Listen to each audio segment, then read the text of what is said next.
and you as taxpayers. If you need the bathrooms, they're through into the main restaurant space and to the left. So they asked me to put that up. So I just wanted to offer a few quick opening remarks, and then we will open it up for folks to ask questions and make statements. The goal, as I said, the goal of this evening and the other 3 sessions we're going to have around the state, as well as the opportunity to submit comments to the commission generally, is for this to be a part of a very open process for all Vermonters to be able to tell us exactly what you want us to consider. We all know that we have a great challenge in front of us, but we need to do it in a way that makes sure that we bring all Vermonters along with us. And so that's why we're here, and we hope that everybody will, there's going to be lots of different ideas out there. I hope everybody remains respectful and polite and good Vermonters the way we are. So I would ask my fellow commission members if they have anything else to add, and other than that, we'll pretty much going to go around the room and call on people and listen to you as you make comments. Tom Rogers will be taking notes as we go along, so he'll be catching everything, and then we're going to submit it in one report to the commission on comments that we've received. Sure. Just on format, I'll say my comments.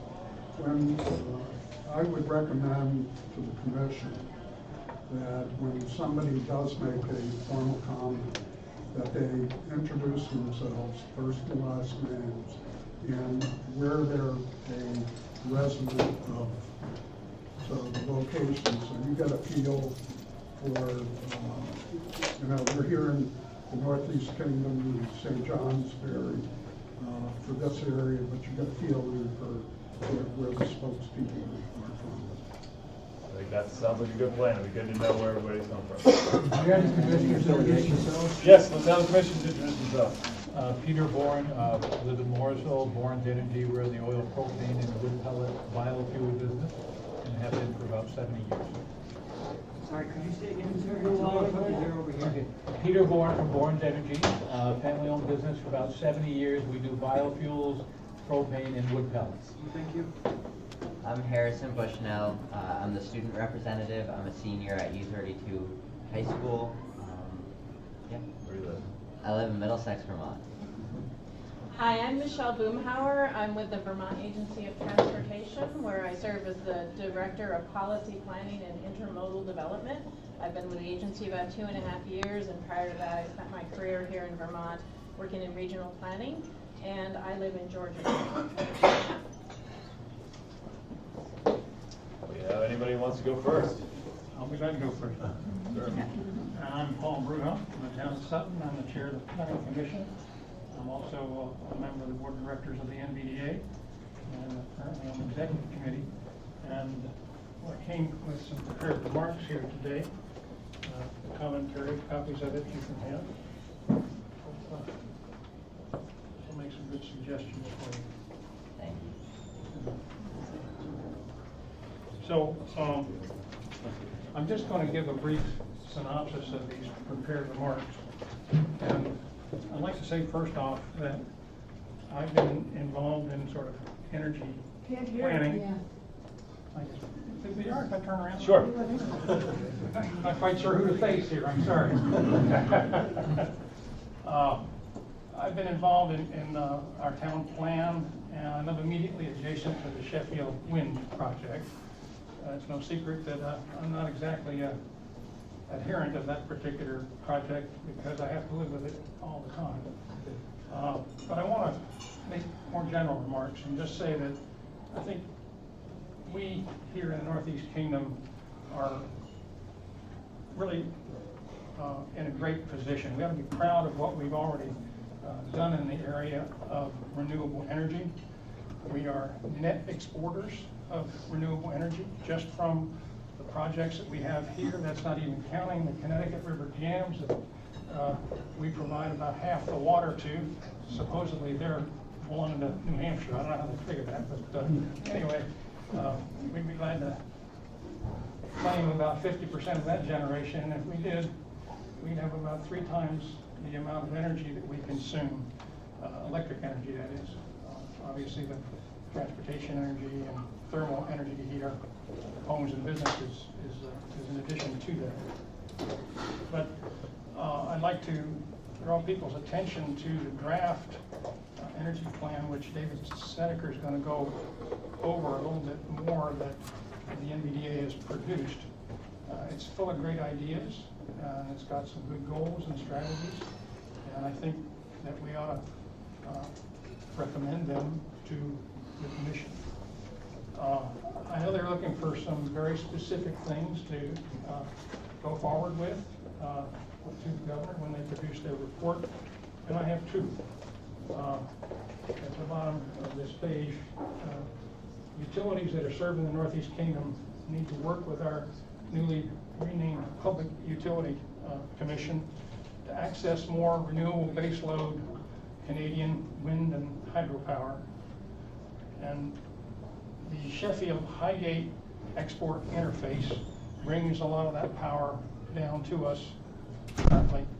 But there's an opportunity, I think, also with the Granite State Power Link that's planned to come down along the corridor where the DC power line comes down through Essex County and the southern part of Caledonia County. It would be great, despite the fact that that's a DC power line through the state of Vermont and therefore can't be accessed, to be able to access it at its southern terminus in Monroe, New Hampshire, where it's going to be switched back over to AC power. And at that point, we could access it and bring that power into the load centers here in the Northeast Kingdom, and hopefully be able to make that available to businesses at the low rates that the Canadian companies can provide it for.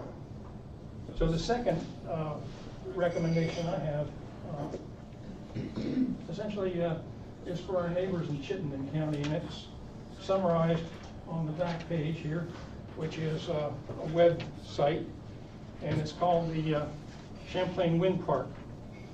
And it's a proposal for about 20 to 40 turbines, 5 megawatts or so in size, out in Lake Champlain.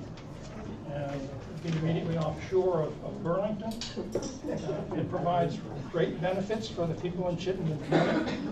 It's near their electric usage load center, which of course is Burlington. The transmission grid is not constrained in that particular area, and it would visibly meet the environmental aspirations of Chittenden County residents.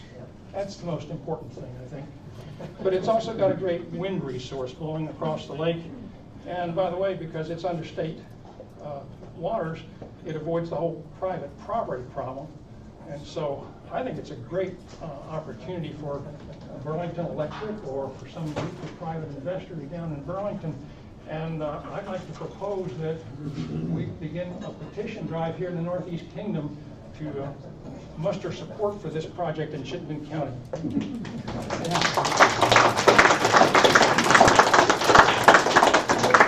Somebody over here, and then we'll go over and you can speak up. My name is Carl Bayer from Reigate Citizen. My points don't get exactly to specific recommendations, but hopefully you'll be able to get them from here. Several decades ago, it was not uncommon to use coal for heat in Vermont.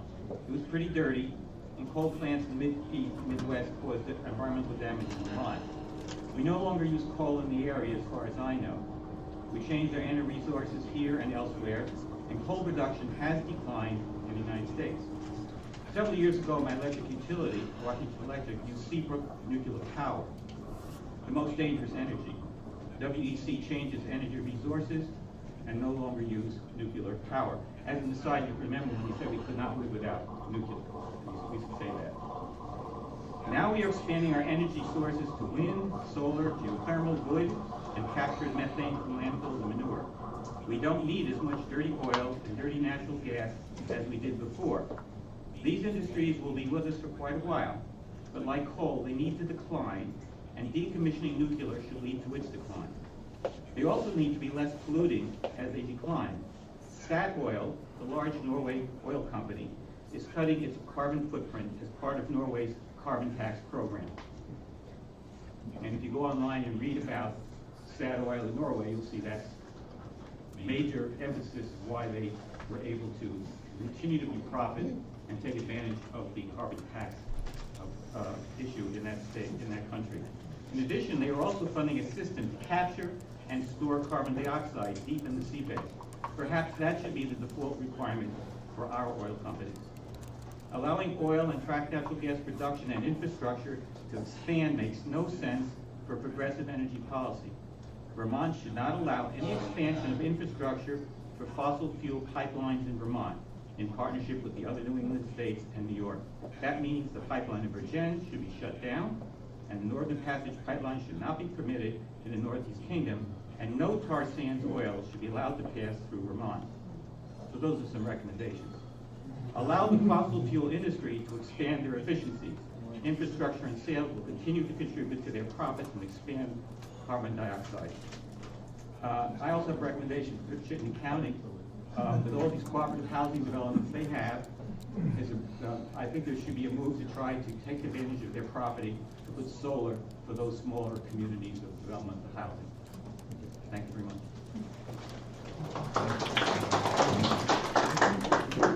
Want to come up here and My name's Casey Whiteley. I currently live in Montpelier. I lived in East Charleston, Vermont for over 20 years.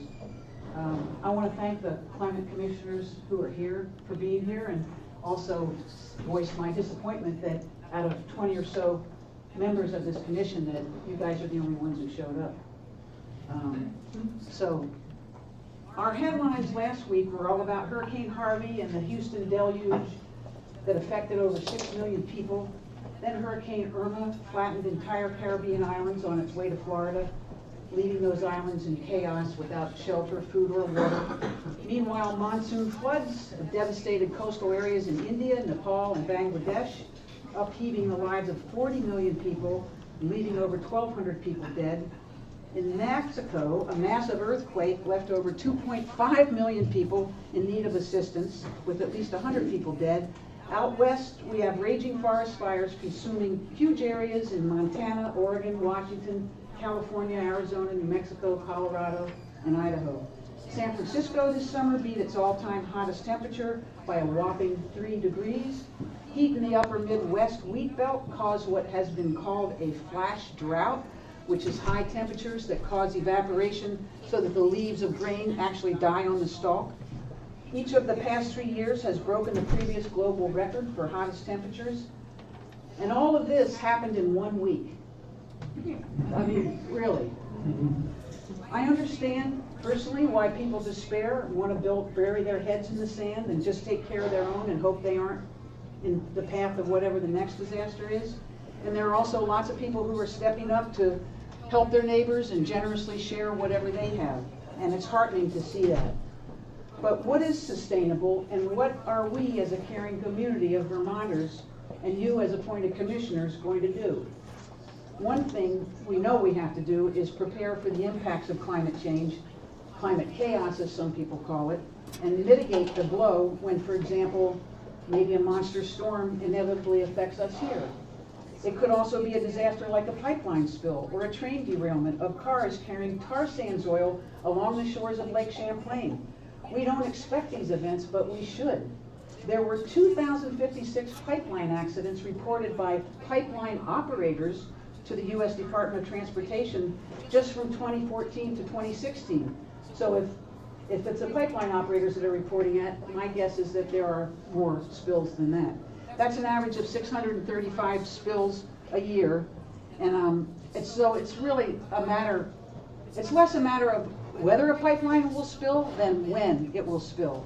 So I want to echo Carl's recommendation that we desist with having any new fossil fuel infrastructure that will carry hazardous materials through our state. Vermont has very laudable renewable energy goals, 90% by 2050, but we don't have a plan to get there. The Public Utility Commission has basically taken wind off the table as a renewable option, and I know that that's a very sensitive issue here in the Northeast Kingdom, and I understand that, but I think there are options that we're not looking into. Coastal areas of the country are literally sinking, going under, and many U.S. citizens will be displaced over the next couple of generations. If I could, and wouldn't you, want to move to Vermont? So what will we offer in terms of jobs and for renewable energy that's not dependent on extracting more fossil fuels, for affordable energy, efficient energy housing, and for public transportation?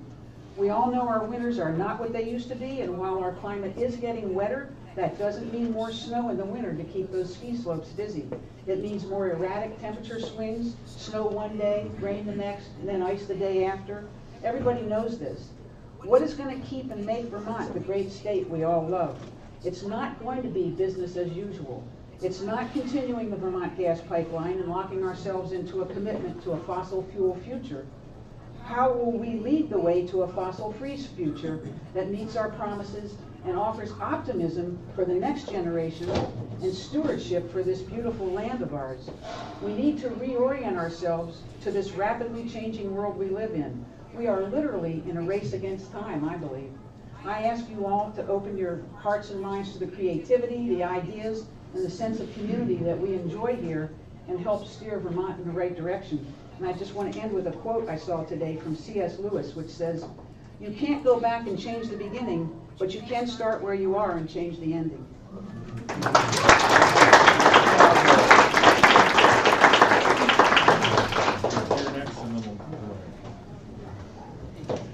I also make a request that if anybody has written statements, I'd love a copy, just so I can read it quickly. I really appreciate it. Thank you very much. And given that we're going to have lots of people who want to talk, if we can try to keep our remarks as brief as possible. I understand we have a lot to say, but we want to make sure we hear everybody. Thank you. My name is Barry Lawson, and I live in Peacham. I am semi-retired and self-employed as a group facilitator and mediator, principally in the environmental field. I'm a member of a political activist group, Northeast Vermont On Guard. After considerable study of the issue of climate change and ways to mitigate the effects of human activity on climate, I want to encourage the state of Vermont to give serious consideration to proposals for carbon pricing or carbon dividend as a fair and effective way to reduce our use of fossil fuels and encourage renewable energy sources as quickly as possible. Time is running out, and I believe we can no longer tolerate foot dragging by entrenched fossil fuel interests and climate change deniers. I have been intrigued by proposals to adopt a carbon tax on producers with dividends paid to consumers whom the tax ultimately burdens. I realize that a few such proposals have already been introduced by members of the Vermont legislature, but I am most familiar with a bipartisan proposal developed by the Climate Leadership Council, a national and international group attempting to secure support for a so-called carbon dividend approach. In fact, one of the things that I've handed to you is some background material on that work. This has been done by, it's called a conservative approach. It's basically one that I think that bipartisan support could easily come. I believe that the imposition of regulations, while sound in principle, is less acceptable to many people than a direct tax on the production of carbon dioxide. Further analysis is warranted on the following points. 1. How such an approach can be implemented cost effectively in an individual state. It stands to reason that a regional, if not national, approach is more likely to be effective. Vermont is on record for working with other states in the Northeast, and this work should continue. 2. Returning the tax that is collected from carbon dioxide producers to consumers as a form of a dividend is sounder than a system that would spend tax revenue in some other sector, for instance, education and social services. Not that these sectors could not use the money, but I think the basic premise of returning the dividend to those who ultimately shoulder the burden of higher costs is a major strength of this proposal. Fossil fuel producers will pass along much, if not all, of the tax to end users. The Climate Leadership Council is promoting the carbon tax and dividend approach internationally. I refer the Climate Action Commission to the Council's website and Facebook page for further information. Thank you for this opportunity. I urge serious consideration of this creative and bipartisan proposal to effectively reduce our deep dependence on fossil fuels and encourage economic development in renewables without burdensome regulations. Thank you.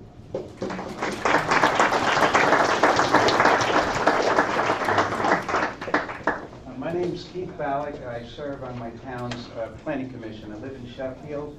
I'm also on the NVDA board, Northeastern Vermont Development Association. And I'll just read through this quick because I know time's important here.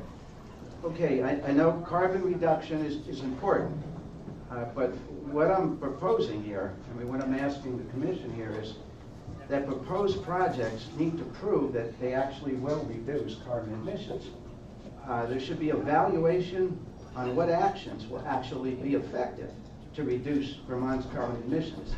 Accountability on existing energy projects, factoring in everything, the entire carbon footprint of the project, from the energy it takes to construct the project and the output. Also factoring in environmental impacts such as damage to the natural attributes that nature needs to cope with weather extremes. Wetlands are crucial for absorption of water to control droughts and floods. Forests are important as a carbon sink. Both are crucial to an already stressed wildlife population.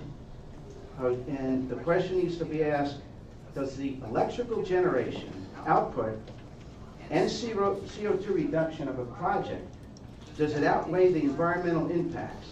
And what I think needs to be included here is the sales of renewable energy credits. They should be factored in because those credits enable other states to continue the burning of fossil fuels. Electrical generation accounts for about 12% of Vermont's carbon emissions, which is small compared to transportation and heating. My suggestion for electric generation is more incentives for small installations of solar and small wind for homes and backyards. Less incentives for industrial scale power projects. This will provide more local jobs and prevent the industrialization of our countryside by large out-of-state corporations. Also, continue with efficiency and conservation. And then I'm going to go on to heating systems really quick. Heating homes, businesses, and public buildings is a large percentage of Vermont's carbon emissions. So we should continue to encourage efficiency by tightening up the homes, insulation, windows, etc. Vermont has a valuable renewable resource which is all around us. It's the forests. Our forests, they can provide heat. And what I'd like the commission to do is to support the Vermont Department of Forests and Parks proposal, I think it just came out recently, to try to push for 50% of the homes and businesses and institutions in Vermont to heat with some form of wood. And one of the reasons I'll say this is I think this will promote sustainable, healthy forests, provide jobs, and be more affordable than the rather expensive electricity-using heat pumps that the state and power companies have been pushing. Wood can be burned much cleaner than it has in the past. I think with new technology, new heating systems, it can be burned much cleaner. Transportation is a large portion of Vermont's carbon footprint. There needs to be a focus on mass transportation, rail service where it's feasible, along with bus and carpooling. And here's some quick final suggestions. Encourage energy conservation, live with less, consume less. Continue to encourage to buy local products. Keep that buy local thing, ramp up the campaign about buying local. I think that saves a lot of fuel. Preserve intact ecosystems. Encourage healthy, intact, sustainable forests. Accountability. Let's do it as actually effective in reducing Vermont's carbon emissions, and beware of symbolism or greenwashing being promoted by more interested in profit than actually reducing our carbon footprint. And then one more thing, because I know this carbon tax thing, everybody's talking about it. I'm not sure I can go along with this at this time because of the affordability part of it. But if this commission decides to support a carbon tax, I feel that any so-called renewable energy project that sells renewable energy credits should be taxed on the profit, being the result of that sale allows another state, the purchasers, to continue burning fossil fuels. So I think that should be considered, because I just think it's disingenuous otherwise. And that's all I have to say. Thanks.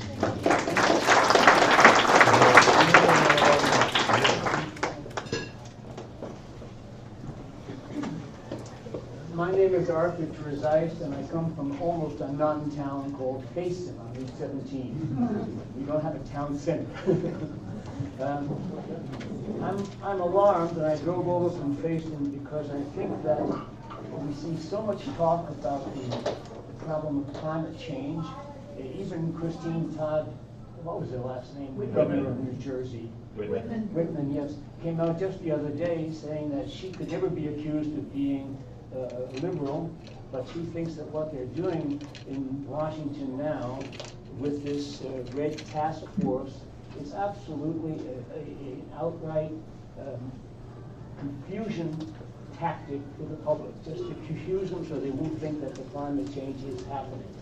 And I vote the way I think I should morally, and I don't vote for many of the Democratic platform items, and I did vote for some of Governor Scott because I think that he is a very well-balanced person, obviously because he won in Vermont. But I think that we need to look at getting action on this carbon tax with the possibility of benefits going to the lower income people afterwards. For example, there could easily be a dividend paid to them for the purchase of a hybrid or a completely electric car. And oddly enough, in these days, with the Bolt coming out by Chevrolet and the 30 model by Tesla, the people who had the vision to buy those kinds of cars earlier are turning them in now for the later models. And oddly enough, the resale market for these hybrid cars or all-electric cars is lower than conventional cars. So it hasn't really filtered down to people that they could buy used the Mitsubishi Leaf or a Toyota car for a lower price than a regular gas car. So if these carbon taxes were turned back to lower people for that purpose or for insulating their homes, it would be a win-win situation because we would reduce the fossil fuel pollution, and we would also help people who cannot afford. One friend said to me one day, "Oh, but the Vermonters all want to buy pickup trucks." Well, a pickup truck is not cheap, and you can buy a used electrical car, and you might adapt to it. The other factor is, I think that the Vermont legislature is, I think, very, very attuned to our interests. But the legislature, both the Democratic representatives in Congress and the Republican, by and large, the establishment Democrats and Republicans, you just can't vote them to vote against the corporate interests because they otherwise can't get reelected. So I think we have to be very firm in trying to get results. And I think that we should put through a carbon tax. And face it, Vermonters are smart. They're not dumb. They will go with the carbon tax if it can be possible for them to contribute to the environment. Thank you.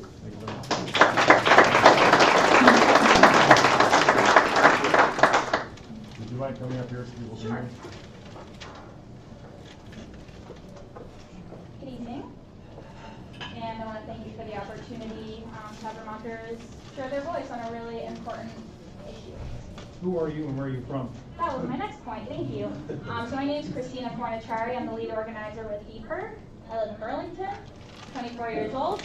I don't have the pleasure of being able to attend the hearing on the 28th in St. Albans, so here I am this evening. It's been a long day, but it feels worth it.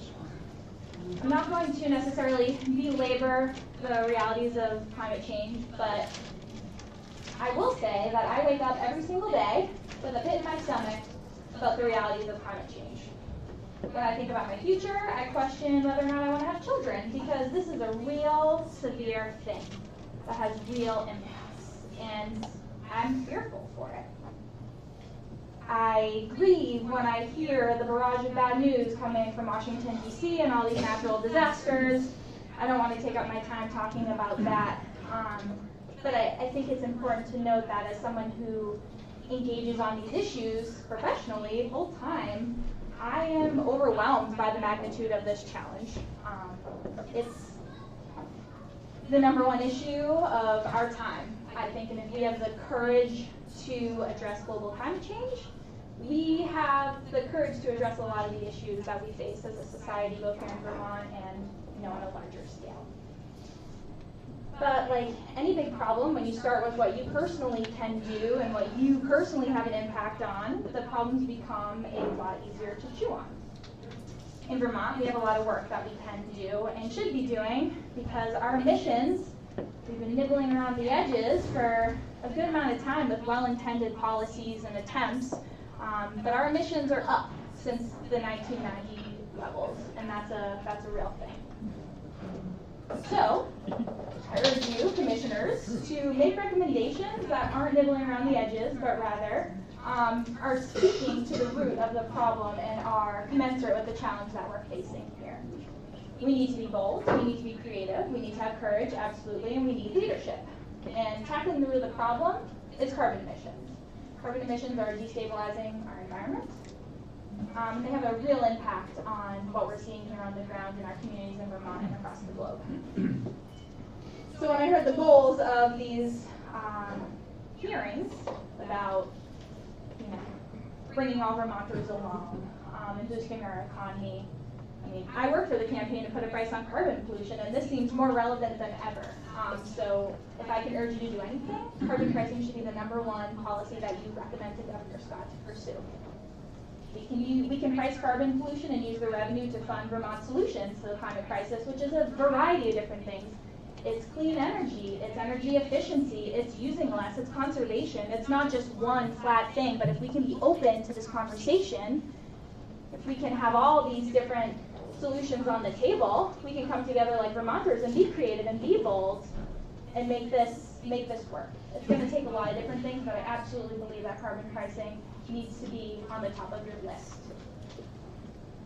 We can price carbon pollution and help all Vermonters, even low and middle income Vermonters, make this transition, because right now we're seeing a plateau where folks are not able to take these steps that they want to because it's so expensive, but we're seeing things like cold climate heat pumps and electric vehicles becoming more feasible every single day.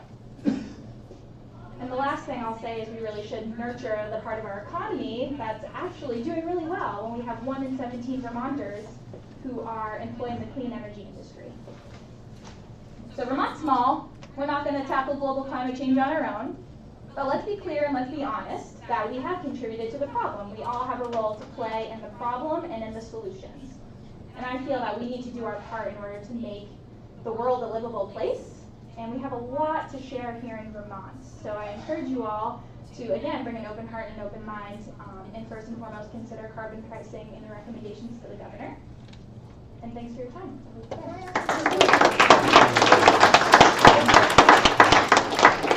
Christine, before you sit down, Christina, you said that emissions are up since the 90s. Is that what could you tell us where you got that data from? I can circulate that for you.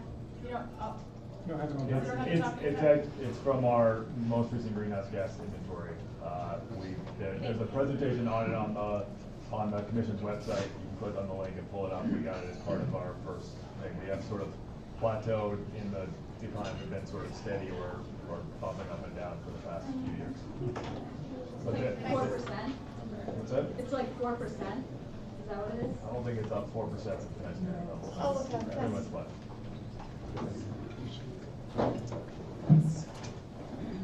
I don't have prepared remarks. My name is Grace Gershuni. I live in Barnet. I've lived in the Northeast Kingdom for 40-odd years. And I spent most of the day writing about compost, so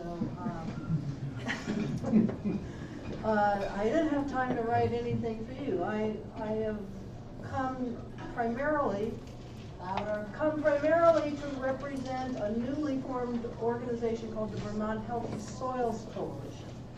And you will probably hear from other members of that coalition. And I'm going to talk a little bit more about some other aspects of climate change and what we can do to mitigate and begin to actually reverse climate change through soil carbon sequestration. And that is a very important thing. I'm certainly supportive of all of the alternative energy proposals, the carbon tax, bring it on. We can use some of that fund to support farmers to draw carbon out of the atmosphere and put it in the soil through the miracle of photosynthesis. And a lot of farmers are doing that now, and more farmers are doing that now. And incidentally, it'll also help clean up the lake and a few other benefits, reduce toxic pollution of all kinds. So my kick has been for a long time, I mean, I'm an organic farming advocate and have been all of my adult life, and have been a market gardener here, selling at the farmers market in St. Johnsbury. And it seems to me that there's more and more recognition. I mean, at the Paris Climate Agreement, there was a whole piece on agriculture and using agriculture to draw down carbon. And we have a huge resource in Vermont, which is, we have probably the largest per capita concentration of organic farmers in the country. And we can do even better. And some of that, I went to the hearings on water quality a couple of months ago and suggested that I had an idea about how we could both clean up the lake and improve our energy profile. And that one of those ideas is to tax nitrogen fertilizer and use the revenue to subsidize community composting. And as everybody knows, we have to remove organics from our landfills, and people who are composting as a business are having a hard time surviving on selling the compost because it's more expensive for the amount of nitrogen you get than what they can buy in a bag. Well, that bag of nitrogen is extremely costly in terms of energy. And not only is it costly in terms of energy, but the greenhouse gas that's released when you spread soluble nitrate on your fields is 310 times as potent a greenhouse force as carbon dioxide. The nitrous oxide that is released from synthetic nitrogen spreading is 310 times the greenhouse force of carbon dioxide. So the sooner we can stop manufacturing and dispersing nitrate fertilizer, the better off it will be in terms of reducing climate, climate chaos. So I could go on. I'm sure there will be some very hefty recommendations on the subject produced by the coalition, probably some other farm groups like NOFA. I will probably take a role in drafting them. Thank you for listening.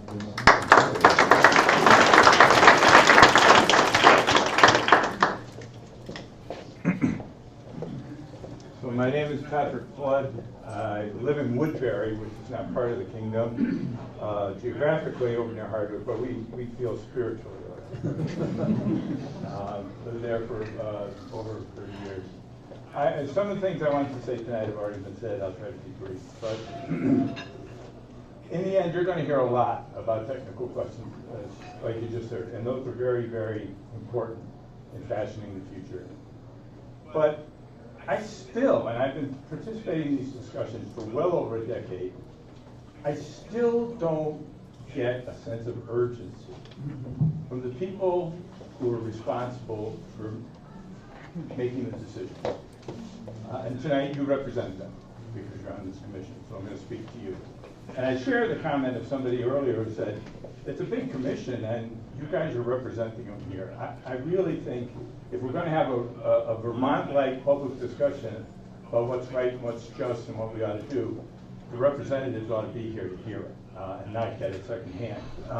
Because you lose a lot when you just get written comments. But I think urgency is something we have to live by. Never mind the events of the past couple of weeks, which were horrific. And in 20 years, that's going to be commonplace. Commonplace. And there's nothing we can do about that right now because we've already pumped so much CO2 into the atmosphere. But we can keep it from getting worse than that. I'm not going to be here to see it. I'm 66 years old. I'm going to be gone before the worst part. And I notice if I can be, not insulting, but it's a fair amount of gray hair. I'm a baby boomer. I was born in 51. We have lived the highest quality of life of any generation in the history of the world, ever. We have had it so easy. Our kids are not going to have that. And it's going to be compounded by what's happening with climate change. And we have to think about that every day. That should be our guiding principle and our filter for every conversation we have, every law we pass, every rule we pass, every idea we come up with is what is going to be good for our children because we've already handed them a giant mess. A giant mess no matter what else we do. My son's here somewhere tonight. It drives me crazy to think what we have done and we have not fixed it. So urgency is incredibly important. The other thing I think we don't talk enough about is conservation and efficiency. It costs less. It's extremely less controversial than a wind turbine, for example, or a nuclear power plant, or even solar. We can do it. We should be doing that first. We should be conserving every iota of carbon that we can. We're not. We have not kept our promises for decades on weatherization and those programs. So I know somebody earlier spoke to this. You did. I would say if you take nothing else out of this whole conversation, let us at least reduce our use. We are not going to build enough turbines and solar panels to solve this problem. We have got to reduce what we use. And so I'll just finish up by saying we need to do it with this sense of urgency all the time. That our children are going to look back at us and say, what did you do? You were in charge. You had the opportunity. What did you do? And what have you left me with?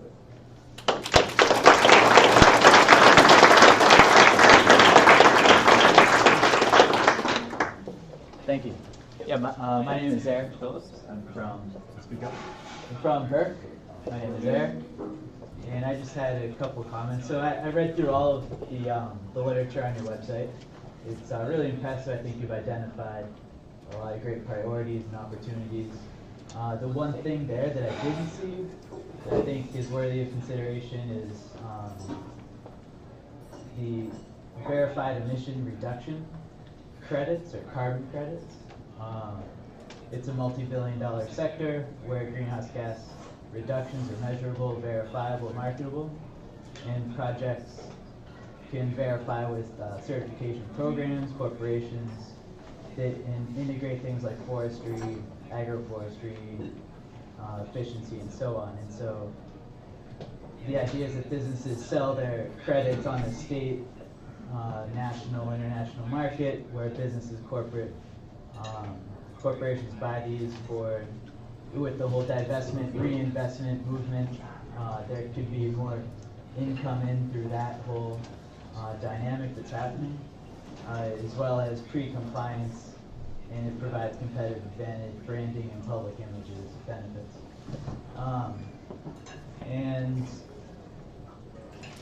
yeah, the only other comment I think, so your commission has identified transportation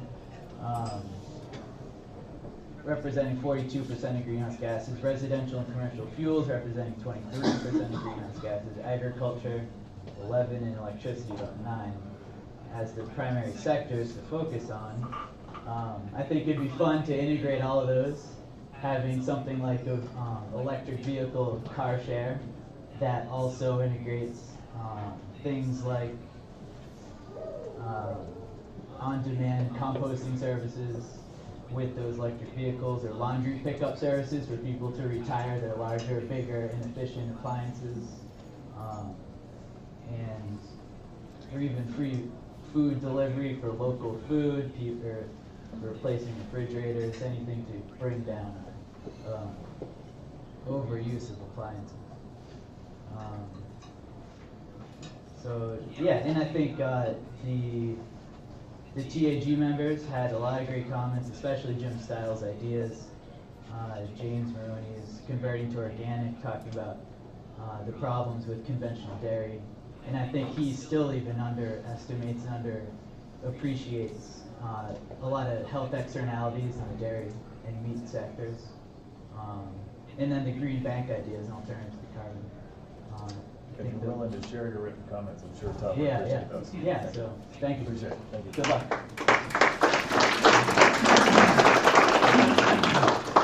Yep. I swore I wasn't going to make a statement tonight. Having been to Who are you and where are you from? many forums, my name is Kim Freed. I'm from Newark. I'm a 3-decade plus planner, both on the regional level and from my town. And, Louder. I couldn't hear you. First thing I'd like to do is thank the group for being here tonight. I recognize that we weren't going to have 20 people sitting here, and I don't fault you for that. I'm glad there's 4 of you here. I heard a couple of things that I think are incorrect, and I'd like to straighten out a little bit. One is I heard a comment that our PUC has taken wind off of the table. And I'd like to see the proof of that. I think and I personally, and our town, and 3 other towns here in the Northeast Kingdom are still suffering from the Seneca Mountain Wind failed project, which was an absolute absurd project. And we're still suffering with investors suing the town, although the project is not feasible.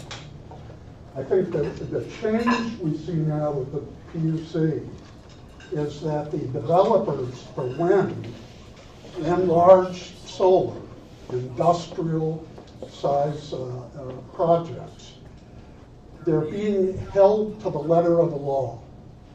Okay, and I can recite Act 246 and 248 to anyone who would like to hear it in this room. Okay, but our developers, Mr. Blittersdorf LLC, and what's happening in Swanton right now, they're not getting permits. In the past, they were given a pass. Okay, now they're being made to follow the laws that we had to follow. Okay, that's one thing. And then for Sir from 350 Vermont, I agree with you about the urgency issue. But I would also, I think one of the explanations for that is what we're doing in the state right now with these industrial-sized programs, destroying small towns, okay, is having a real negative effect on how people are contributing and participating in the global climate issue. And I think that if we're a small state, but we have big ideas, we're going to put in 200 miles of 400 plus 500 foot towers. We're going to put in 10-acre fields of solar. Now we're going to have a huge carbon tax program. We're a small state. If we want to have an impact, in my view, okay, on global warming, we need to work as a united group. And that means community-based, individual-based, united throughout Vermont, not just in sections of Vermont. And I would like to, because we have somebody, a transportation expert here, the hundreds of millions of dollars that we're going to spend in the next 20 years on the low purchase of the low electricity in Sheffield and our industrial solar, and the millions of dollars that we spend in litigation, okay, and permitting and in the courts. If we can divert some of that money to things like transportation, let's make the hybrid cars, which are, true technology, refined technology, can have a huge impact on our carbon. Let's make them affordable. Okay, let's look at affordable insulation. All modular homes, all our old housing stuff. I mean, we're spending millions of dollars every year in litigation. I'd rather see that in incentives for people to afford new technology transportation. I guess that's it.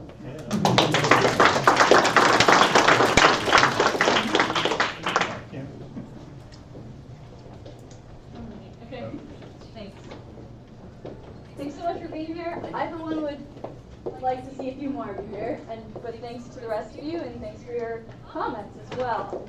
Heard some really great things that I know I'm probably going to reiterate some of them, but I've got half a page here, so I will be brief. What do you mean? My name is Hannah Huber, and I live in Montpelier. And my generation in this country, there's a few of us here, is projected to lose $8 trillion from inaction on climate change. And according to climate scientist Michael Mann, we're on track to hit a global temperature rise of 2 degrees Celsius in as early as 2036. So I'll be 42.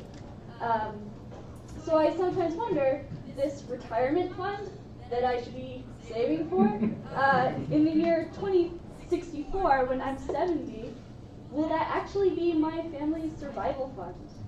If I even dare have a family, as Christina alluded to. And when this all becomes too much to think about, you can't even go for a walk in the woods with your hair down without worrying about getting bitten by a tick, and the chances of Lyme disease are just too real.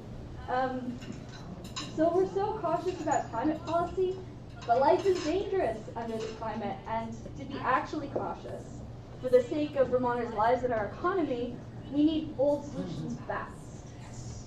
We need to achieve a low carbon economy that is affordable for the low and middle income class, and I think we need to make that future clear by putting a price on carbon pollution and investing the revenue in the low and middle income class.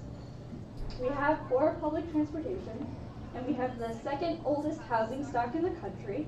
So personally, I would like to see a carbon price geared towards improving these things, since they affect quality of life significantly and are the most responsible for Vermont's carbon emissions.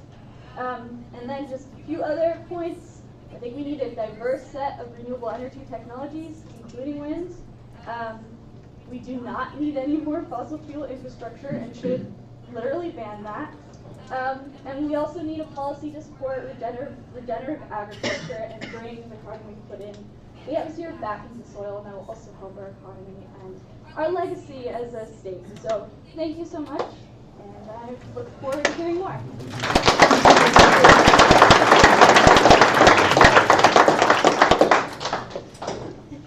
Hi everybody, my name is Dan Quinlan, and first of all I want to say thanks to you guys and thanks to everybody else who showed up.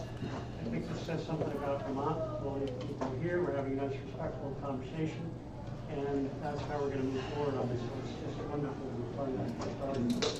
So I'm here representing a group called the Vermont Climate and Health Alliance. It's a brand new group of docs, nurses, therapists, everybody across the medical and public health sector. We are forming, we've got a 12-person committee, mostly docs, nurses. We're in the process of, we'll be sending a letter to the commission that will summarize and expand on some of the things I'm saying. But and we've got a 200-person mailing list, and they come from all over the state, every Friday. There's folks in St. Johnsbury. So what I want to try to drive home quickly is the impact of climate change on human health is vastly not recognized by most people, including most medical folks. They don't really, I have conversations all the time. It's not something I thought about. So you can start at the bottom end, which is talking about the rapid spread of Lyme disease, anaplasmosis, which is a similar insect-borne disease. The state of Vermont has done a great job of modeling where that's headed. And then you move out to the kind of things that we're seeing with the weather events all over the country. And if you just look at the Sunday paper, every week there's a major event. This is where we're going. Climate change is here. And the human health impacts are mind-boggling. So I can point to, and we will point to data that specifically talks about the benefits that have come from the RGGI program. It saved in the New England states almost $6 billion. The estimates are 300 to 800 lives have been saved from RGGI. And that's just the emissions from fossil fuel plants. That's not everything else we're talking about.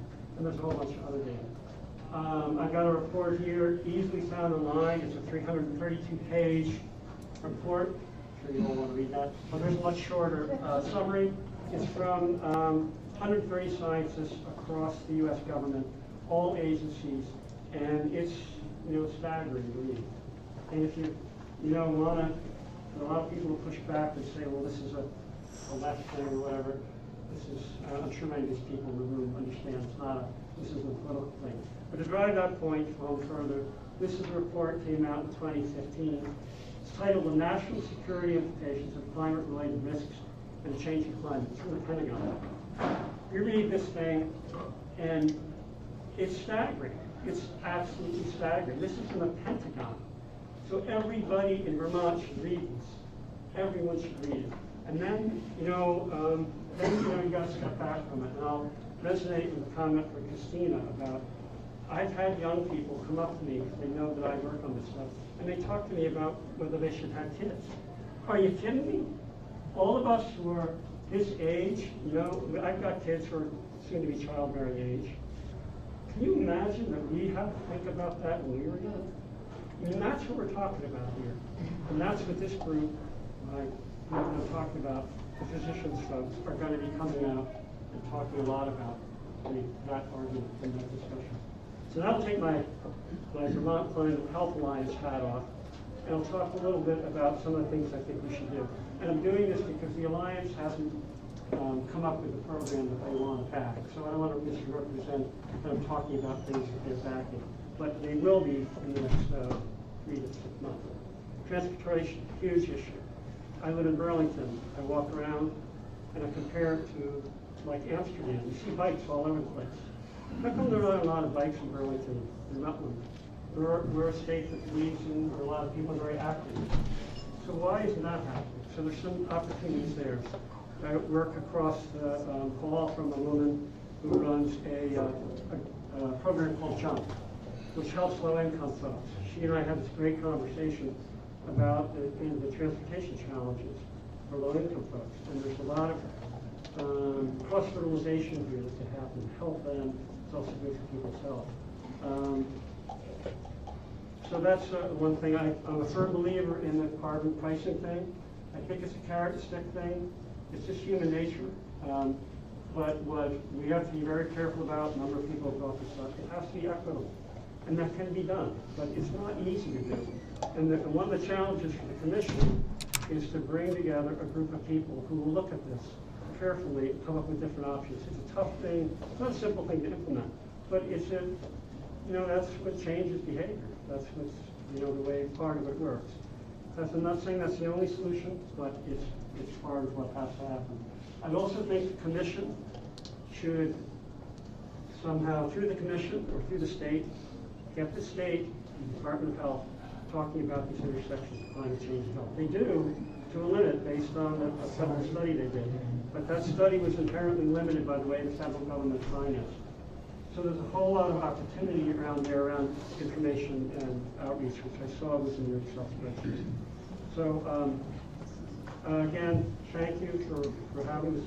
Looking forward to the conversation going forward. And if folks are interested, the commission's interested, we're ready as this group to try and help to the extent we can provide data around the health implications of all these things we're talking about. Thanks.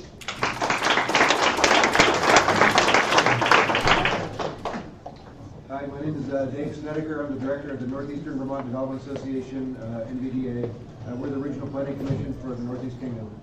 And I'm here tonight to introduce our draft regional energy plan that we put together to help implement Vermont's energy plan and statewide energy goals.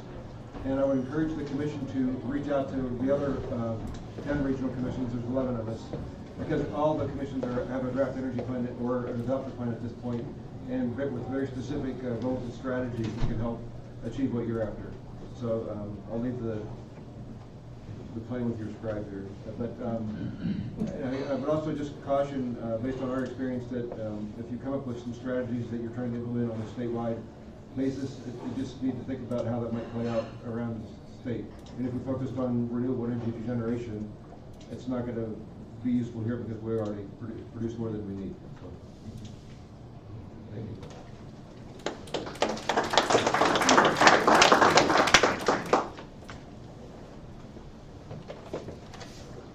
I'm Mark Whitworth. I live in Newark. I'm on the Planning Commission in my town. I'm also on the Board of Directors of the NVDA that Dave just talked about.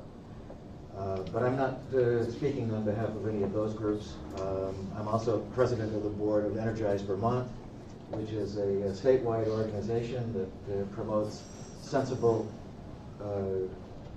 sustainable energy for Vermont. And I want to thank you for coming to the Kingdom. The Chamber of Commerce wants you to know that we have weather like this every day. Now, in Vermont, too many of the discussions that we have about climate action begin and end with energy development. This obsession with energy development has served the energy industry well, but it has resulted in counterproductive strategies, counterproductive policies that are causing unacceptable damage to Vermonters and Vermont's environment. No region of the state understands this better than the Northeast Kingdom.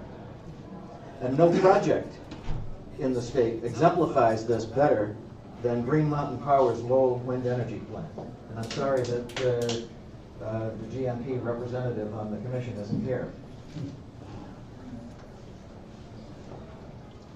We need to abandon the policies that have been promoted by energy developers. We need to understand that we cannot mitigate climate change through the creation of more and more energy sprawl. We need to acknowledge that there is no magical climate economy that is so fabulous that it justifies the endangerment of our existing economy. In developing your recommendations for Governor Scott, please begin by considering the actual impacts of climate change that Vermont will experience most directly. Please start with the loss of biodiversity, loss of food security, degradation of our water resources, and the increased vulnerability of our homes, farms, businesses, and infrastructure that severe weather events will bring about.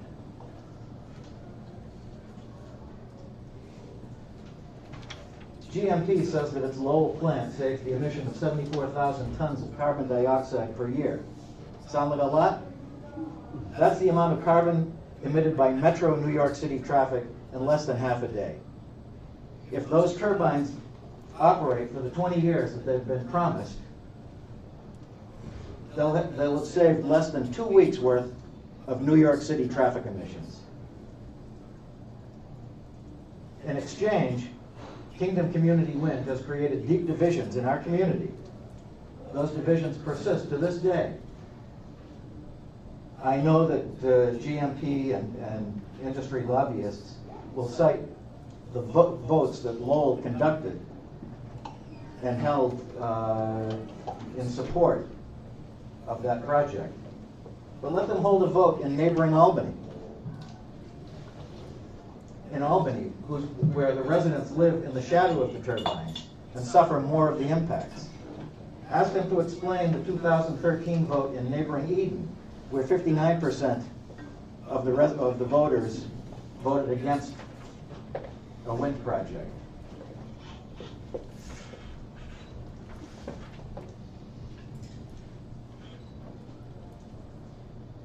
Please consider our defenses against these impacts. Our wildlife habitat, mountains, rivers, and farm fields. Any strategies that degrade our defenses against the impact of climate change do not belong in our climate action plan. There are currently 3 wind projects being proposed for northern Vermont. These projects would compete for access to a constrained grid, compete with existing wind projects. That is, these projects offer the same damage to Vermonters and the environment that the existing projects created, only without the meager carbon benefits. These projects confirm what many Vermonters have known for a long time. If you look behind the words of concern for the climate, you find greed. This commission should recommend that such projects be rejected out of hand in favor of genuine community projects. Energy development can and should be part of our climate action plan. However, our energy development strategy should focus on projects that are truly deserving of the name community. These projects should be designed and developed by Vermonters to meet the needs of their own communities. These projects should be sources of pride that bring communities together, not tear them apart. Thank you.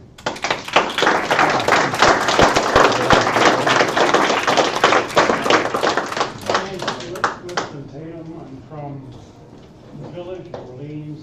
Full disclosure, I work with Beeper. I'm the data manager there. Sorry, could you repeat your name? Winston Tatum. When I first saw the wind towers on Sheffield Heights, I thought they were ugly. Over time, I have come to view them as symbols of hope. I think they are exquisitely beautiful.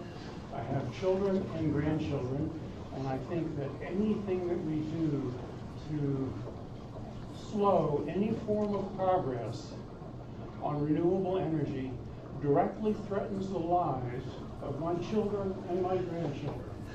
I did think about having children. I am also 66. I considered it very seriously because it looked to me like the country was going to hell at that point. I'm glad that I have my children and my grandchildren, but I think that they're looking at an absolutely horrible future.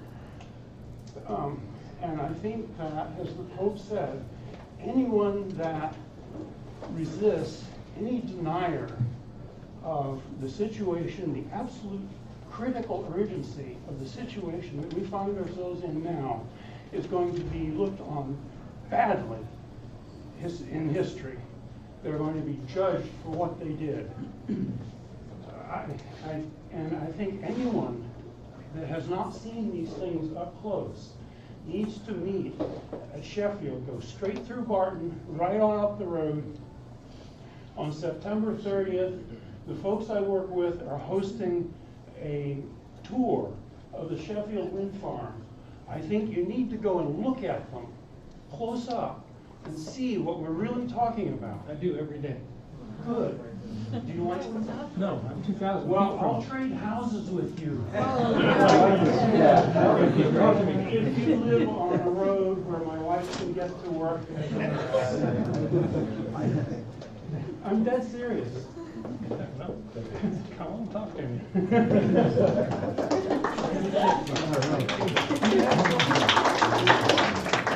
Do you have children? Of course I have children. Are you worried about their future?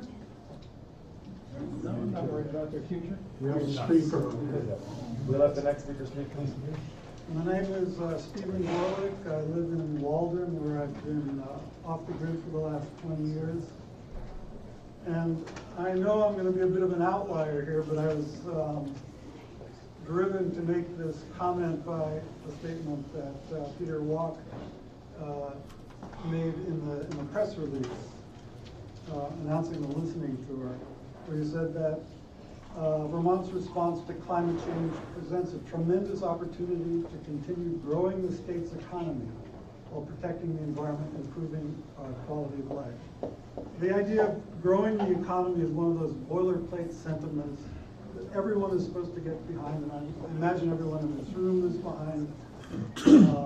It's so unquestioned that it's embraced by every national political leader I'm aware of and by all three Vermont political parties. But sooner or later, we need to acknowledge that economic growth is a major part of the problem. Burning fossil fuels is only a proximate cause of climate change. The more fundamental cause is the economic activity for which all those fossil fuels were burned. Those same activities are also the root cause of many other environmental problems, from microplastics in the water supply to dead zones in the ocean to disappearing wildlife habitat, the extinction of species, and on and on.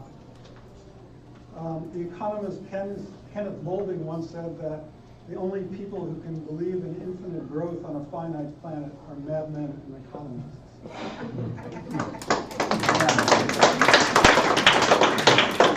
And I'd like to discourage you from joining that club. I'm not sure why the press release couldn't have limited itself to touting the benefits of protecting the environment and improving our way of life. Surely if there's any purpose to growing the economy, it should be to improve our quality of life. So that base was already covered. And I might add that there's plenty of evidence to suggest that economic growth past the point of meeting basic needs actually erodes our quality of life. One problem with having economic growth as a policy goal alongside mitigating climate change is that it skews the options before us. Clear-cutting forested land for solar panels and blasting ridgelines for wind turbines would arguably add to economic growth, and they are therefore seen as viable options. Deep cuts and needless consumption might actually do more to limit emissions, both here and where those consumables were produced, but that option isn't even on the table because of the presumed damage to the economy. For too long, economic growth has been considered a categorical imperative, and I hope the Commission doesn't make it a litmus test for any of your recommendations. It's time we consider ways of improving our quality of life that don't depend on growing the economy. If we really want lasting solutions to our long list of problems, of which climate change is just one, we need to stop talking like madmen.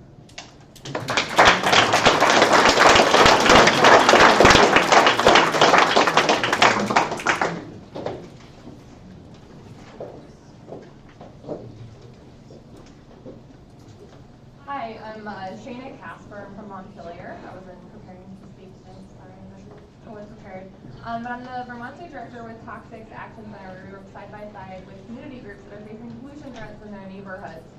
And through this work, I've met parents in Massachusetts who live under coal plants smokestacks, whose job it is to hold all of the kids on their soccer teams, their asthma inhalers as they have at their game. And then kids in Connecticut, where 60% of the community group has been hospitalized for respiratory illnesses. And New Hampshire, where kids have gotten nosebleeds from compressor stations in their neighborhoods. Working with community groups who are facing the health impacts of pollution threats in their neighborhoods is my job. But this summer, it got really personal. I grew up in Richmond, where we never did tic tacs when we were hiking around, playing out in the field. I was in 7th grade when we found the first tick on my family's dog.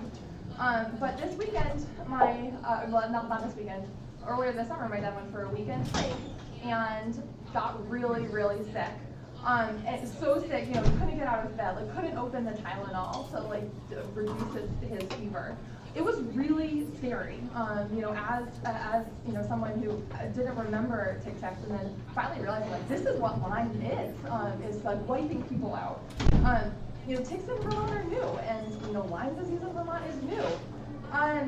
The health impacts of climate change are felt by everyone. Felt by ticks coming up into Vermont and ticks coming up into, impacting my family and my family's health. But they hurt low-income folks, people of color, women, young people the most. And just, I think that's even been seen by the speakers tonight, you know, that the two people asked to verify their residency tonight were the only other young women who have spoken. So I really want to encourage, you know, everyone who has come to not be, you know, frightened away by asking to declare that residency, but to, you know, be able to speak up. You know, and whether we like it or not, you know, our grid, our ISO New England grid serves everyone.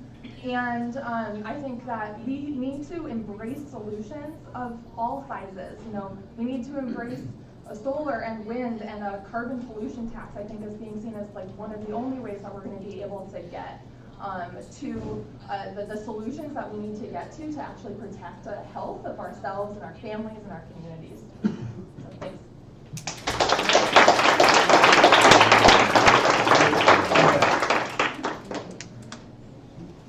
Hello, my name is Daniel Brown. I'm originally from Castleton, Vermont. I'd like to thank the commissioners and all you folks here in one way or another. We all care about the climate. You know, we've seen Hurricane Harvey and Irma devastating, you know, actually devastating towns in Florida. You know, this is a problem that is real. It exists. We need to act upon it here in Vermont. You know, I'm from Rutland County. That area still has not recovered from the 2008 financial crisis. I see people riding around in pickup trucks with roof racks. My dad owns a construction company.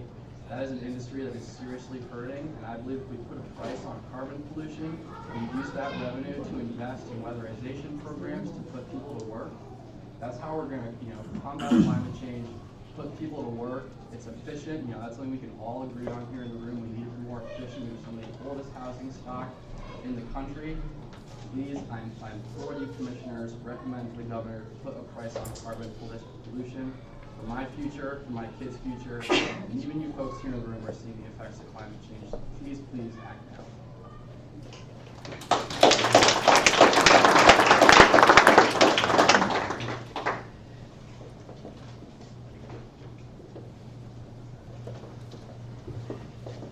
Good evening. My name is Barry Cade. I live in Montgomery. Been there for 40 years, last dozen or so on the Planning Commission. When I first came to Vermont, or all of the time that I've been in Vermont, northern Franklin County, the landscape has been dominated by the dairy industry. As an organic gardener, I used to enjoy the smell of manure, but it's changed. Not my nose, the smell has changed, the quality of the manure, and the amount that's being generated since the farms became, instead of farms, what is now called large farms or CAFOs, or I just call them manure factories. The manure, the milk gets shipped out, but the manure gets spread on the field, and it's thicker than ever, spread 3-4 times during the summer, not just once or twice. And you cannot drive on Route 118 or Route 105 in northern Franklin County without your eyes burning and just feeling sick from the smell. And that manure is recognized as a major source of pollution for the lake and also for all of the surface water in Vermont. And the Agency of Natural Resources doesn't address it. The excuse is that it's been handed over to the department, the Agency of Agriculture, something, and cheerleading. But the state of Vermont has to look at the manure as a problem. It's a health problem. Either the agency, the health department, or the Agency of Natural Resources should be conducting air quality sampling to determine what is in the air, and a remedial. I don't think it's sustainable. I don't think dairy farming in Vermont is sustainable by getting larger and larger. Organic probably, but not the kinds of huge factory farms that we're seeing. Something that can mitigate that to some extent is requiring that the manure go through digesters, capturing energy rather than just being spread out on the field. That would take care of a lot of the air quality and water quality issues, as well as producing electricity. And one other comment, sitting here tonight, I came up with a slogan that I think addresses some of the disputes we've been hearing. Industrial scale energy development, not in my backyard. Community scale development, please, in my front yard.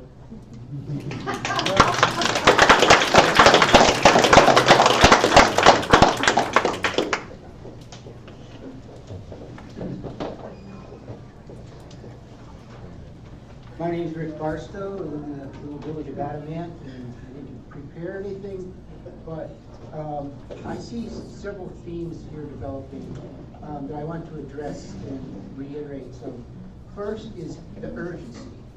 We have been set back at least a quarter of a century on addressing these problems, and we have a lot of catching up to do. So that's number one. And one of the things I see as the main way of addressing this is efficiency, because every unit of energy that we do not use means that we don't have to build more infrastructure, et cetera, et cetera, et cetera. So that should be a real focus on reducing what we consume in regards to energy. And that actually goes, I think that can go across the board for us as a consumer society and looking at how can we consume less of everything, because this is a finite planet. So we can't keep going on consuming willy-nilly. That also brings up, there seems to be a discrepancy on, oh, let's just build wind and solar,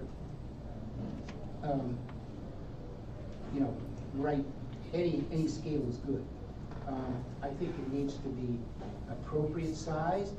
The big commercial developers who want to come in and develop huge scale wind and solar projects, we don't need that. We can address this without going in that direction, so it's very irresponsible, I feel. The other thing that I see as important is if we stop putting any CO2 in the atmosphere today, zero more, we are still going, we have set things in motion that are going to keep us warming as a planet. We need to look at ways that we can draw carbon back down out of the atmosphere with responsible agriculture. That's, we have some big, major industrial agricultural operations in this state that I think we need to somehow get them steered in a different direction. And I guess finally, what I'd like to do, as someone that was born right after World War II, I'm your first year of the baby boom generation, I think what we're confronted with here is something on the scale, even bigger scale, than what this country had to do to work on World War II, to come together as a country to tackle the problem of Nazism taking over this world. And what the scale of the problem we have in dealing with carbon in the atmosphere and the warming planet is a global problem. And Vermont has proved itself to be a leader in many ways. And I think we need to lead, as small as we are, we can start to do this, because we need to get this whole planet working together to address this situation.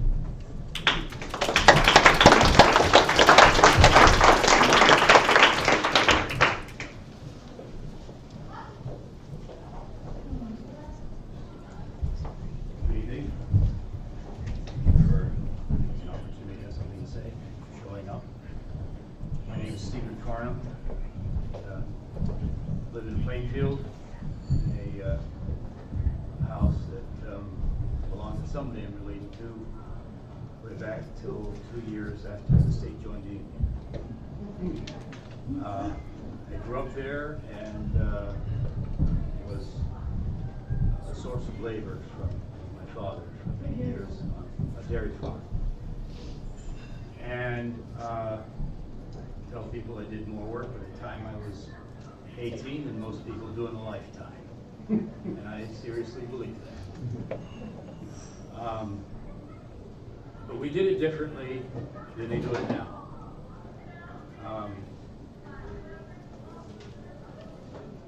Everything that was fed to our animals came from fields that we could drive to within a couple of minutes with a tractor. And when the manure left the barn and went back to fields, that we could drive to within 2 or 3 minutes with a farm tractor. And it didn't smell like that stuff you were talking about either. The only time that petroleum was used off our farm was when we got a grain delivery or when the milk was taken to the creek. Now, not wanting to continue that output of labor for the rest of my life, I didn't take over the farm. It's now being rented to a dairy farmer who produces his milk by haying several other farms like my own that used to be farms and aren't anymore. And I often wonder who should be paying who for the exchange. I'm glad to be on the benefiting side of it, but it's sort of like a big long leg service for me. But in addition to the fuel that's burned just to process forage on the farm, he now burns fuel to transport it 10 miles from his farm up and down Vermont hills and around crooked byways. And he has to burn fuel to haul all his manure, or enough to cover my place, back to my farm, again up and down these hills. And the manure that we used to spread was dry matter. The manure he spreads is liquid manure, like what you were talking about, which he's hauling 80 or 90% water. Basically, burning petroleum to haul water. It's crazy. But because of whatever economic situation we're in, that's the only model that seems to be viable now. I don't stand here and criticize what that man is doing when when he's paying rent. I criticize the system that makes it so that's the only way that it's viable to run a farm. There are some people who don't mind working 90 or 100 hours a week that will start a small farm and make cheap goat cheese or something like that. I'm not one of them. I really think we need to examine the way this is done and figure out a way to make it economically viable to have small farms. Vermont's dairy farmers are aging. I think the average dairy farmer is now aged well up into the 50s, and many of them don't have the younger generation that wants to take over the farm. And the current model of farming is destroying the environment, polluting the air, destroying the lake. We didn't have this kind of pollution problem in the lake when we farmed the way we did 50 years ago. We used solid manure, spread it on the land, it stayed there, it didn't wash off the rivers. And I think we need to find a way to make it economically viable to go back to having smaller farms. There's a lot of young people who really want to farm, can't afford the land. And it needs to be Vermont size. 3,000, 5,000 acre farms may be good for out west where everything's flat, but I don't think they're sensible. The other point I wanted to address is what I call a stay-at-home economy. We're a proud state. We like to think we can compete with the best of them, and perhaps that's true in a lot of ways. But we have a lot of handicaps. We try to have tax incentives to get industry to locate here and give us jobs. And we have a pretty steep hill to climb to do that. Because when you live in the southern part of the country, you don't have to have a town budget for repairing roads that frost and freeze-thaw cycles destroy every year. You don't have to have a budget to clear snow and roads. You don't have to have a budget for salt. And you don't have to buy cars twice as often because the salt chews them up. So it's not going to cost as much to do business. The southern part of the country is going to be up north here, where we have to fight the elements of it. It doesn't make sense to have an economy in Vermont where you have to commute to work and where you have to pollute the air driving. It makes more sense in the economy in a state like this to stay at home or work close to it. And it'll do less damage to our pastoral landscape if we're not building big industry here. I don't personally feel badly about the demise of IBM. I think we should develop more small local business and not try to shovel money at IBM as past administrations have done to try to keep it going. Thinking my support into that is crazy. That's all I have to say. Thank you.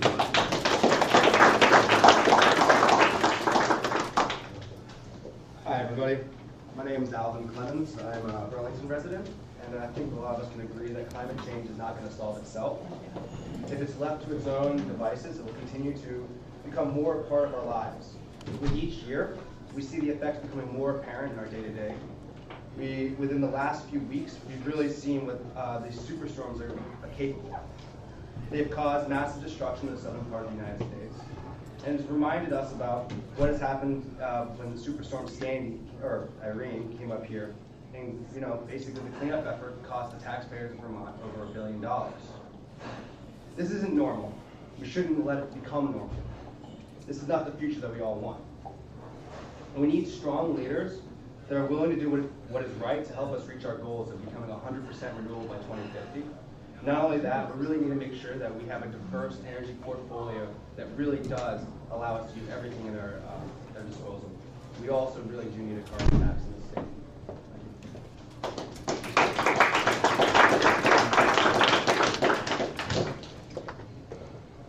My name is Karen Wagner, and I live in Northfield. I came here because there's very little awareness of climate change in Northfield. Sorry. There seems to be very little awareness of climate change in Northfield.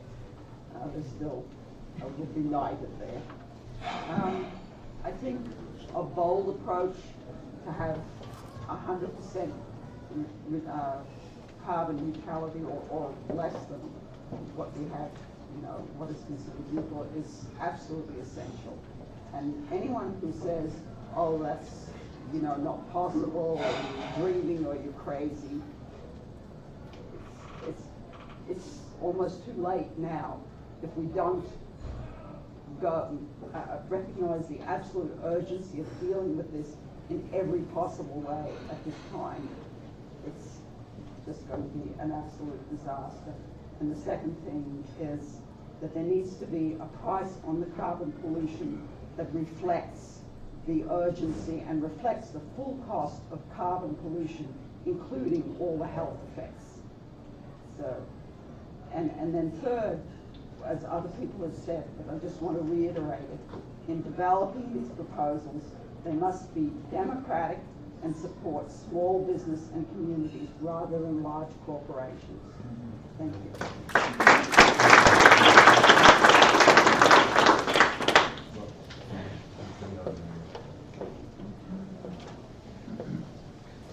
My name is Jack O'Callaghan, and I'm sick and tired of being dependent on out-of-state, multinational fossil fuel companies. Where are you from?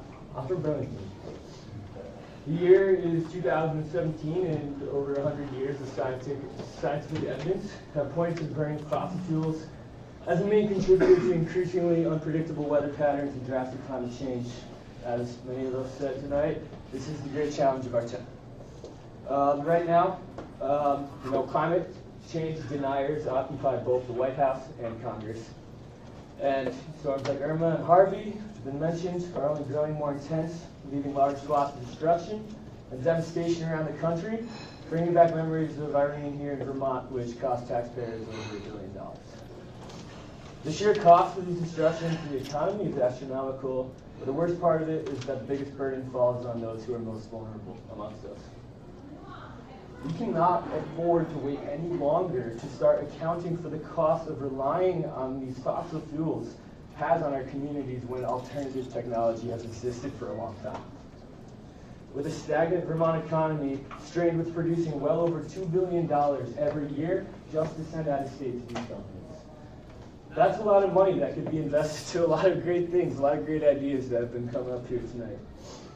Mainly I think efficiency, weatherizations, and making sure that electric vehicles are more affordable and accessible for folks of all income levels. These companies, these multinational fossil fuel companies, in turn use their profits to spread disinformation and hijack our democratic process. We can help our economy grow right here in Vermont by putting a price on carbon pollution and using the revenue to make the cost of living and doing business here in state considerably more affordable.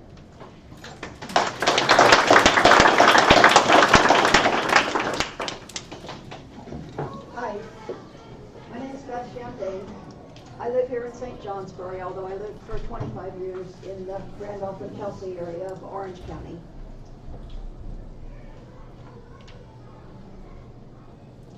I'm a grandmother, and I could sob to know that my grandchildren, who have wonderful parents and a school that's as good as any public school in Vermont, are not learning anything about the living earth, about carbon cycles, energy cycles, water cycles, nutrient cycles.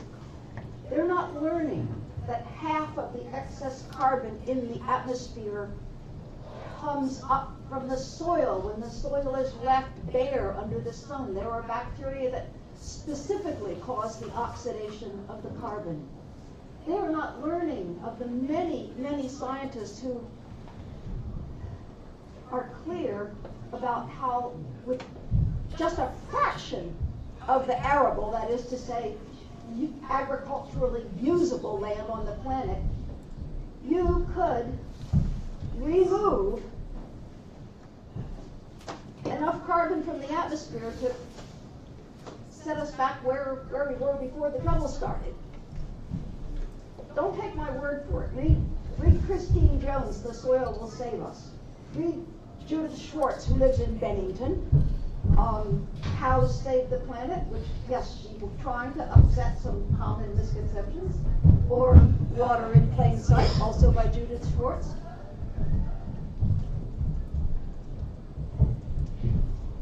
Hey, civilization, it basically means living on top of nature.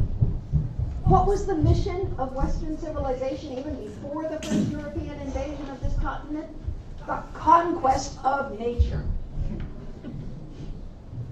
It's, my goodness, when my kids that are adults now were in school in Randolph, oh, those dumb farmers. I come from farming on both sides. I also got brought up in such a way that when somebody finally told me my grandfather was an Indian, like when I was in my 40s, I understood for the first time my upbringing to cherish the soil and mow the plants. I would like to see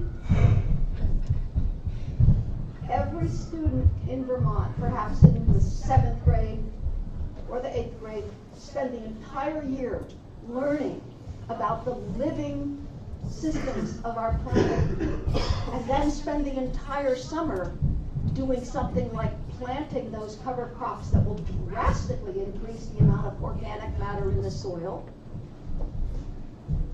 which in turn makes the soil able to hold so much more water. And again, there are many figures, so I won't try to give you one and get it wrong, that when the deluge falls, the soil can absorb it. Again, in these books I mentioned, you can read specific farmers' accounts of just how successful this is. Needless to say, the soil that can hold so much water, because it's got so much organic matter, which is largely carbon, can also keep everything flourishing during a drought. And just a quick aside, what we do with our water, instead of capturing it and allowing the soil to filter it, and talk about those Lowell wind towers. I mean, Sterling College took students up on that ridge every year to show them the incredible ecosystem of wetland. And that is the headwaters for a whole lot of land. And Jack Glazer, I wish he were here tonight, the farmer from up in Westfield, who says, you take care of the soil and the soil will take care of you. Jack very uncharacteristically wrote a piece, I think it was on Vermont Digger, back at the time when the whole controversy was at its height. Well, not actually then, it was like a year later, because he said, I didn't want to chime in, but he talked about the flooding that was now happening at the base of that ridge, but it never happened before. Yeah. It's complete self-destructive insanity to say, grow the economy. I mean, just water. Years and years ago, we were already taking it out of the planet 4 times faster than the Earth could replenish it. And now, of course, we've got fracking pollution to the point that you don't want to know what kind of water they use in California to water the vegetables, even the organic so-called ones. This is our chance to come down to earth and understand that we are alive on account of that tiny membrane of atmosphere, which is as thin compared to our world as the skin is compared to an apple, and because of that soil. And if you got taught when you were little, as I did, that it takes about 1,000 years to make an inch of topsoil, well, again, read Christine Jones or read Judith Schwartz and read about all the farmers who are building topsoil at phenomenal rates just by the way they plant and by the way they manage the land and the animals on it. Please. You know, one of Sitting Bull, he's the one who said, the love of possessions is a disease in them, the Europeans. It's really not about, you know, even the New Testament says, don't store up your treasure that way where moths and rust and everything else can get at it. Let's treasure being alive on earth, and let's work hard to protect life for your children and grandchildren and mine. Thank you.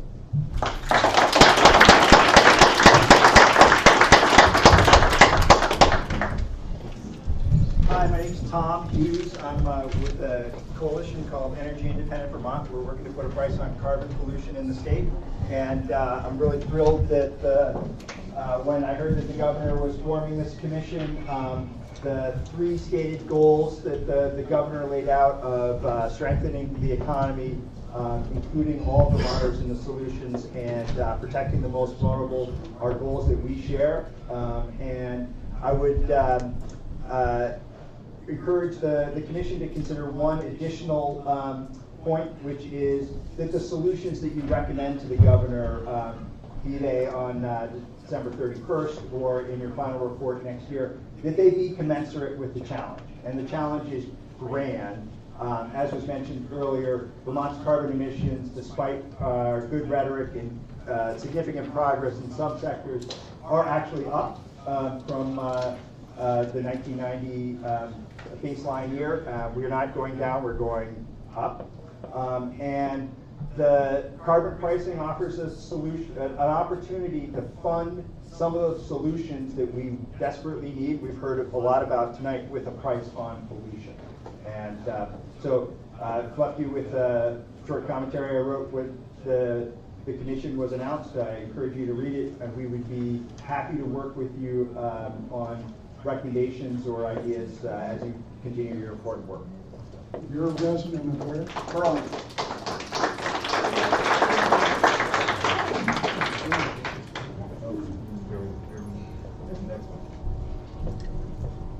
Good evening, y'all. Thanks for having me here. My name is Nick Wallers, and yes, I do hail from the big bad city of Burlington. I am here to say that I do support carbon pricing, and for many of the reasons that reasons that folks have already said, protecting the most vulnerable who already are, extremely affected by climate change, and many other things. But, one thing I did want to mention that I don't think anybody's brought up yet is that, from my standpoint too, one of the ways that I look at it is that I am an advocate for peace. And, when I look at the fossil fuel economy and the fossil fuel industry, I don't see peace. I see, friends and families being shipped off, to fight wars for these fossil fuel corporations.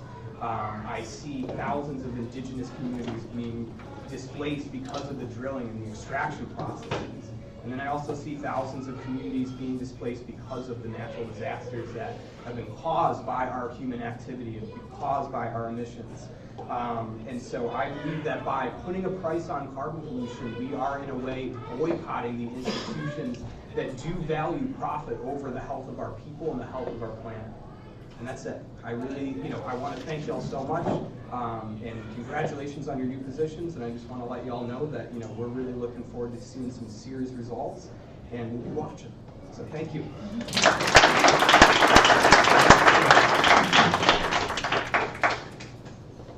I'm Annabelle Paula, and I live in Walden. I had no intention of saying anything at all.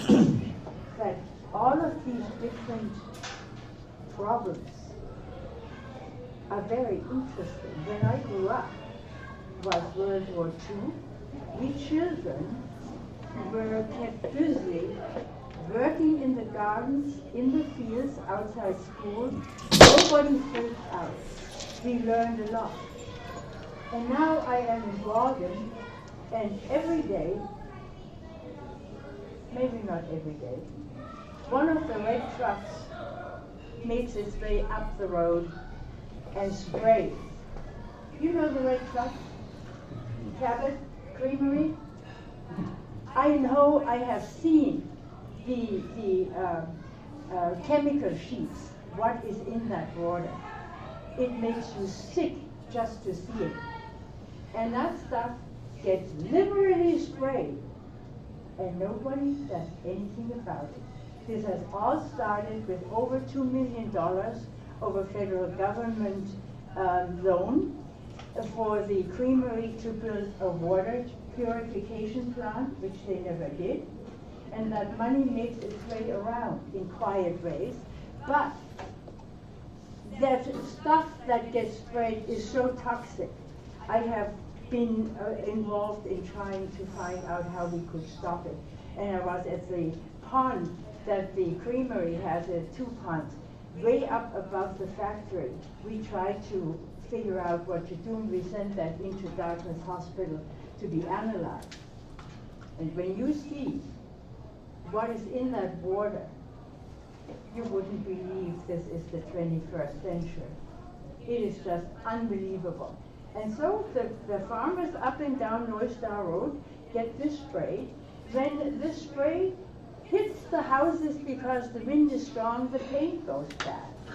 And and so there are a whole lot of different things, and people are unaware of this. Nobody knows this, because Cabot is a serious business. It is a decent business. And most of the people, most of the families in Cabot have cancer. Ask yourself why. This is completely out of the discussion.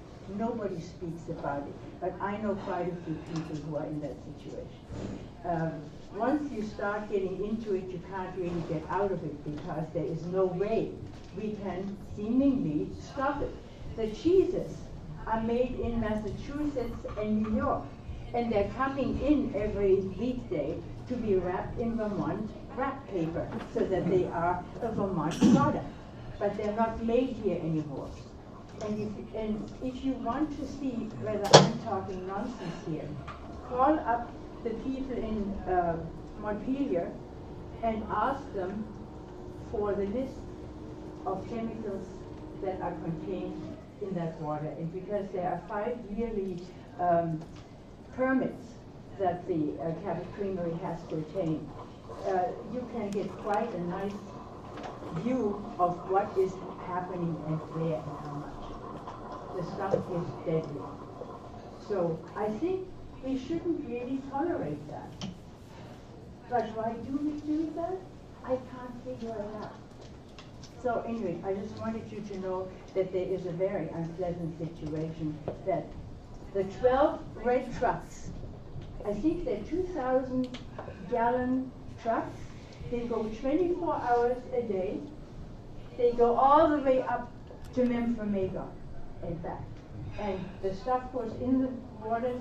It is, if there is a little bit of a lake trip or something, they just pour it in a brook. I've seen all that. I'm not making this up. I think we need to examine this. If we want to have really healthy agriculture, this has got to be stopped. And the easiest thing to do is clean the water up before it leaves the factory. Thank you.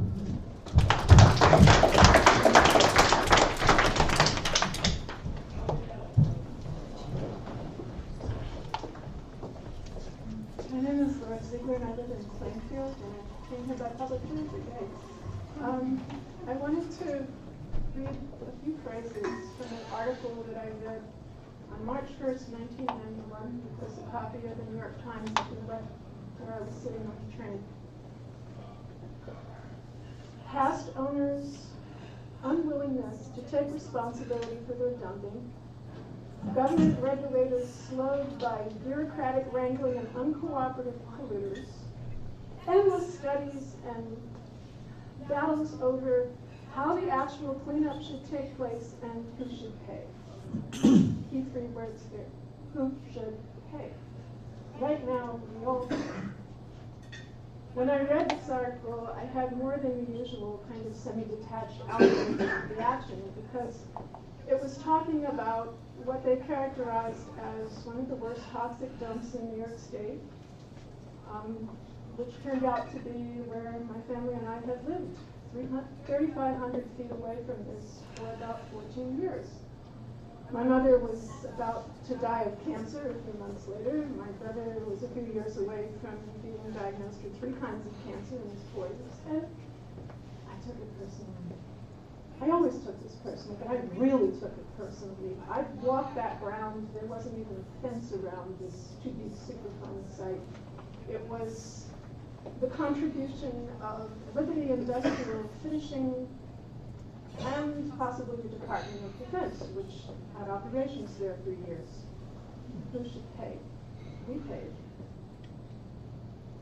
This whole idea of the tax, I'm not sufficiently conversant to comment on the particulars, but I think the key here, and it's not just people who dump things like mercury and cyanide and cadmium into the commons, it's also people who, through their polluting activities, turn the planet into one whose suitability for human habitation is becoming an open question. The fundamental thing that needs to happen is that both in assessment of costs when it comes to developing energy or developing anything, and in terms of taxation, which I think may be the closest we ever get to real liability, which we will not get through the courts. You get too little, too late, too infrequently. But I think there needs to be a much more direct relationship between the imposition of environmental degradation and collective risk and the price that polluters have to pay up front. It's very clear by now that the main thing that motivates is money, and quick money. Even long-term economic planning seems to be out the window. It's about get what you can now and to hell with the consequences. Therefore, I think it's critical that the consequences happen at the beginning. At the time that you propose your project, which will trash the local environment, whether you're Agrimark with their so-called whey, which is actually wash water chemicals, or a factory farm, which Barry forgot to make his main point, which is that that kind of industrial dairy farming is a massive contributor to greenhouse gas emissions. So you should have to pay. What I would like to see is some kind of taxation that makes it financially unsustainable to transport via pipeline fracked gas and tar sands oil across our state. What I would like to see is taxation that provides a massive disincentive for, I won't call it conspicuous consumption, I'll call it conspicuous emission. And I don't think it's impossible. The devil is in the details, and I don't pretend to have the knowledge that would enable me to give meaningful commentary on the details. And in regard to what Patrick said, I had put something in a note here with a big circle around it. And it was accelerating existential threat. And I would hope that you, in your response to what you've heard from the community, act as if this was about to land in your backyard, like it did in ours. That it was already here, which it may well be.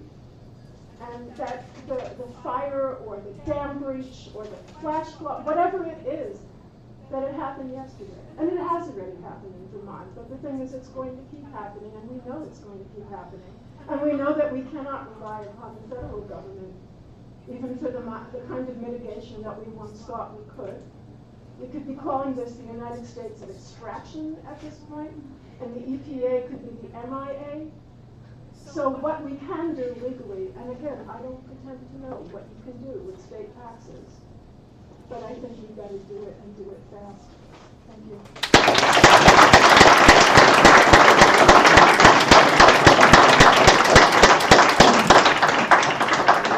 Hi.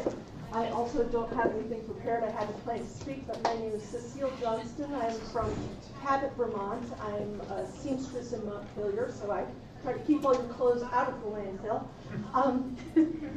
I actually wanted to bring up the idea of broadband access because we talk about it all the time, because the state wants it, because this is an important part of our economy, and because so many places don't have it.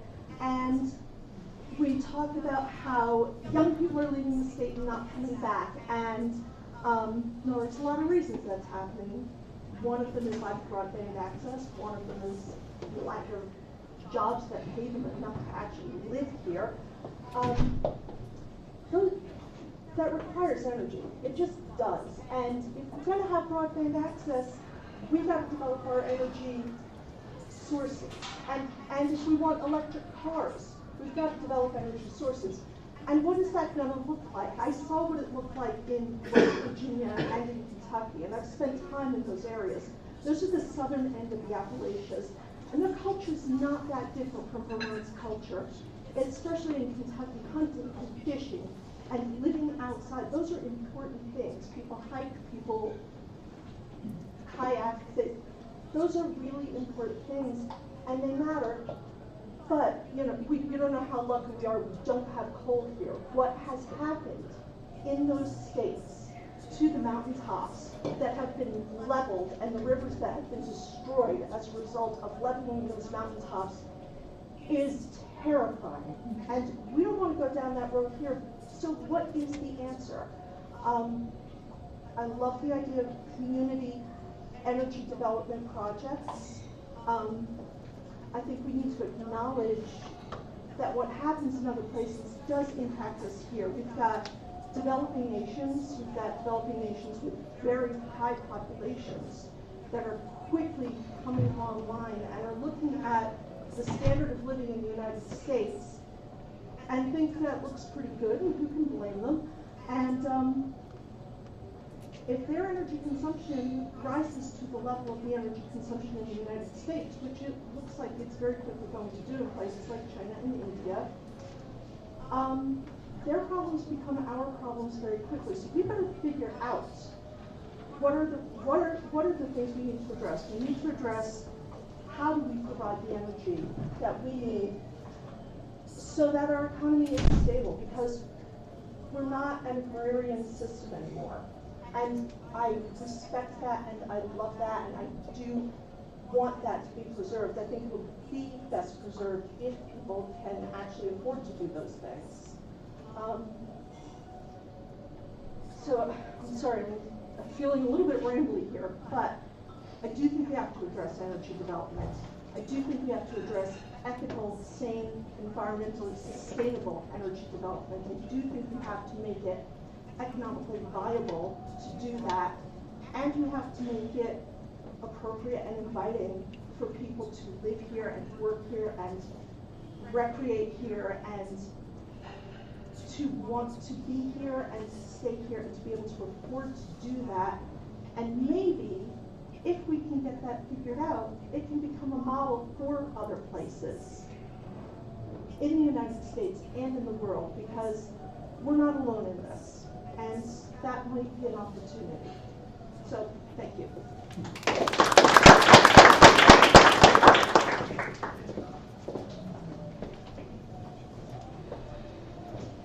All right, my name is Chloe Grenier. I come from St. Albans, Vermont.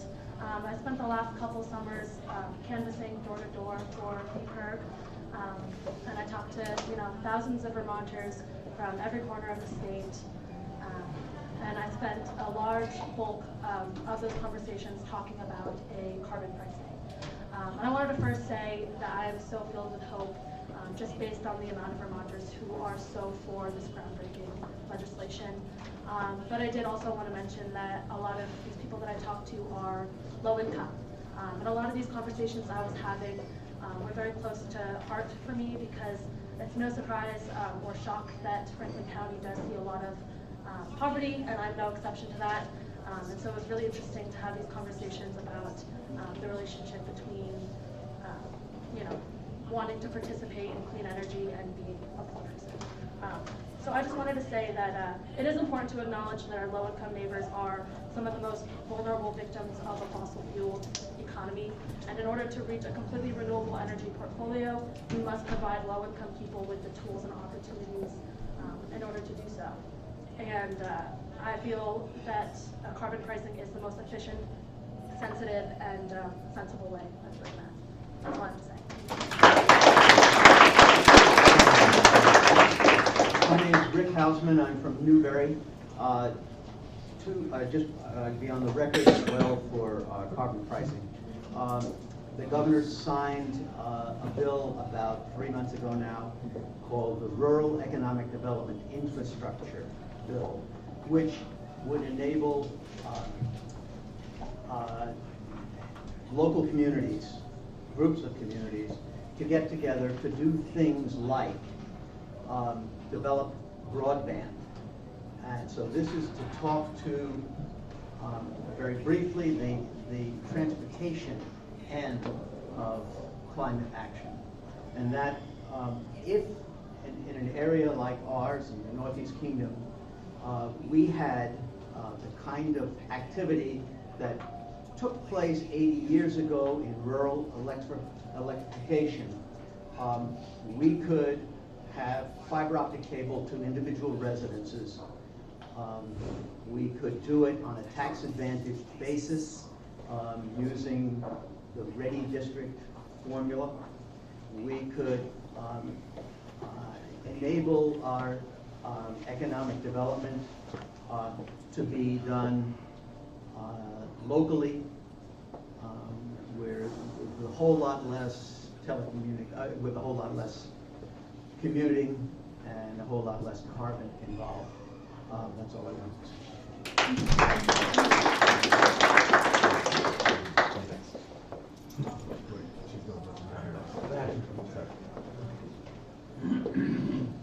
Hi, my name is Sam. I live in Burlington, but I am not from Vermont. I'm actually from Virginia. And I lived in one home my entire life, and that home was built shortly before the Civil War. It requires a lot of upkeep. That's something that my dad does. And when I was born, he retired. I'm 22 years old, so he's been retired for 22 years, and he is now 72. So he's been working on this house for all of my life, and that's essentially been his job. Every time I would get home on breaks from college, I just graduated from UVM. Every time I would come on breaks, he would have one other project to do, whether it was to reinstall certain piping or just to fill up all the holes in our house. and that was all his job. We didn't have the money to have someone come in and completely weatherize our home. So every single time I came home, it was one issue on top of another. And that is why I believe in putting a price on carbon pollution. You know, in Vermont, we have a wonderful opportunity. We do not produce our own gas or oil in this state. It makes perfect sense if we can have that price and then fund money into a low-income heating assistance program. You know what I don't really want to completely reiterate, but obviously, you know, it's hard for someone like myself going forward, wondering, am I going to have a family? Am I going to have children? That is my own issue to deal with right now. But also, what we're seeing right now in this state, people around my dad's age, 72, they have to be able to, you know, weatherize their home on their own. And that's not something that we want to be putting the burden on them completely. We want to be able to have some sort of system. And you know, besides the fact that I do think that climate change is real, and I believe in science, you know, those are real issues, and climate change it's not a linear growth system, it's exponential. So I believe that putting a price on climate change is the best, or putting a price on carbon pollution is the best way to address that issue.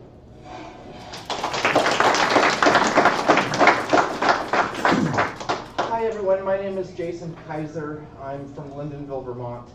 A couple things. Your commission is tasked with trying to sort of tease out the solutions from the, or the recommendations from the Comprehensive Energy Plan to reduce greenhouse gases, and then any other sectors that weren't included in that. I have 3 resources that I would highly urge everybody to read that list ideas to reduce greenhouse gases. The first is a book called Cooler, Smarter by the Union of Concerned Scientists. It's a little old, but it still has great ideas like carpooling, things like that. It's more specifically geared toward individuals and not businesses, but it's an excellent resource. The other, one of the other resources I would highly urge people to read is a book called Project Drawdown and its associated website. This was recently published this year. There's over 100 different specific things that individuals and corporations and people can do to reduce greenhouse gas emissions. And it ranks them by, this is globally, it ranks them by the cost that it would require to do them and the potential CO2 emissions equivalent that would be reduced by 2050 if those ideas were implemented. I would highly recommend, to get ideas about actually how to reduce greenhouse gas emissions, look through that. It goes through a lot of things we've talked about, electric vehicles and things like that, but other unconventional things. One of the 2 of the top 3 ranked things are eating a plant-based diet, and the other one is reducing food waste. The other thing that's important, and other people had mentioned this before about the natural gas stuff, it's when we think carbon reducing, we think CO2 primarily.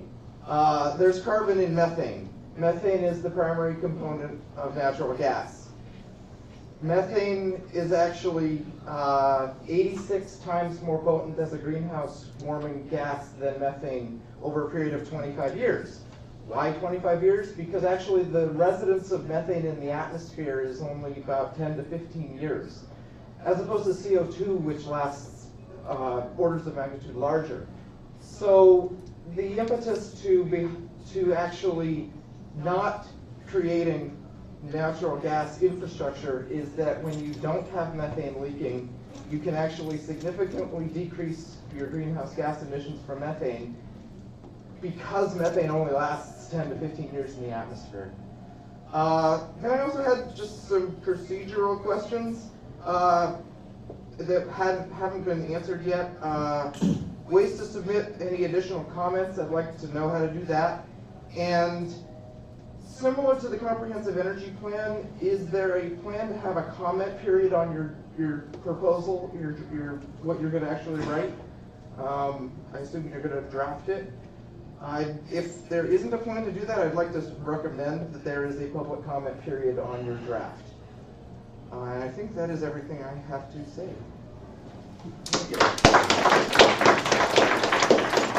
Well, I'll speak to the first point quickly. This isn't a 30-day public comment period sort of standard government protocol. You've all heard that before. This is a open-ended spectrum. We have an email address on the website. It's anr.vcac for Vermont Climate Action Commission at vermont.gov. You can submit it, and any ideas you have that. We're working on some more web-based forums that might, yes, we'll get that up there. That might be more useful, but we are, the state is not very good at IT. I just wanted to ask you, how many more listening sessions like this are you going to? We have 3 more around the state. The next one is, I believe it's in Manchester next week, and then St. Albans, and then down in Brattleboro. So, will there be internet access at the venues? Because this was really disappointing for me to come to screen this for the rest of the Vermonters that couldn't be here to find out there's no internet access here. We will do our best to make sure that there's internet access. Sir? My name is Kevin Wheeler. I'm a resident of this town. My families have lived here for many, many generations. I was raised on the West Coast. And during the late 60s and early 70s and early adolescence, I was inundated with the ideas of overpopulation, pollution, and nuclear proliferation. None of that seems to have gone by the wayside at all. I think that a lot of the ideas are great here. I came here because I was curious, and I'm sure that many people will take great actions after this. In my own life, I try to do the next right thing and leave as small a carbon footprint as I can. I'm a late baby boomer, and I hate to tell you, but in those years in the San Francisco Bay Area, I chose not to have children. I do not regret that choice. I do not see the world as a friendly place. My father was also in the military, involved in nuclear weapons, so I have a pretty big idea on what that's about. As long as you have nuclear weapons, eventually someone will use them. I came here tonight because I think that there's a conversation that we all need to have and not put off like we put this conversation off for many years. We need to start talking about how we're going to survive this. The train has left the station, folks. Things are going to start happening. A lot of people don't seem to believe that. My own father doesn't believe it at all. He thinks it's a hoax that human beings can have an effect on the environment. We don't have that conversation. But we need to start talking now and not putting it off on how we're going to live with this. The federal government's not going to help us, and I don't believe the state government's going to help us. But one thing I have heard here tonight that may help us all is education. Education, education, education. But we need to all start talking, especially in my community here of St. Johnsbury, and all you younger people, of how we're going to live through this, because it's coming. We're in about 3rd year now, I think. The first couple hundred years of the Industrial Revolution, we were in 1st gear. About 50 years ago, we entered 2nd gear. Probably about 3 or 4 years ago, we entered 3rd gear. I ride a motorcycle, and every morning for many years, I've checked my thermometer because I won't ride if the temperature is below 50 degrees. I'm kind of a pussy in that way. But the temperature at 50 degrees is about tolerable at 4 o'clock in the morning. In the last 4 or 5 years, the number of 50-degree days at 4 o'clock in the morning when I wake up has probably tripled or quadrupled. That is unbelievable to me. Earlier this summer, there was a morning when I woke up at 4 o'clock and it was 73 degrees. That is unbelievable to me. So the conversation here is great for what you can do to correct this, but I don't think it's going to happen. I think we need to start talking about how we're going to live through this. Thank you.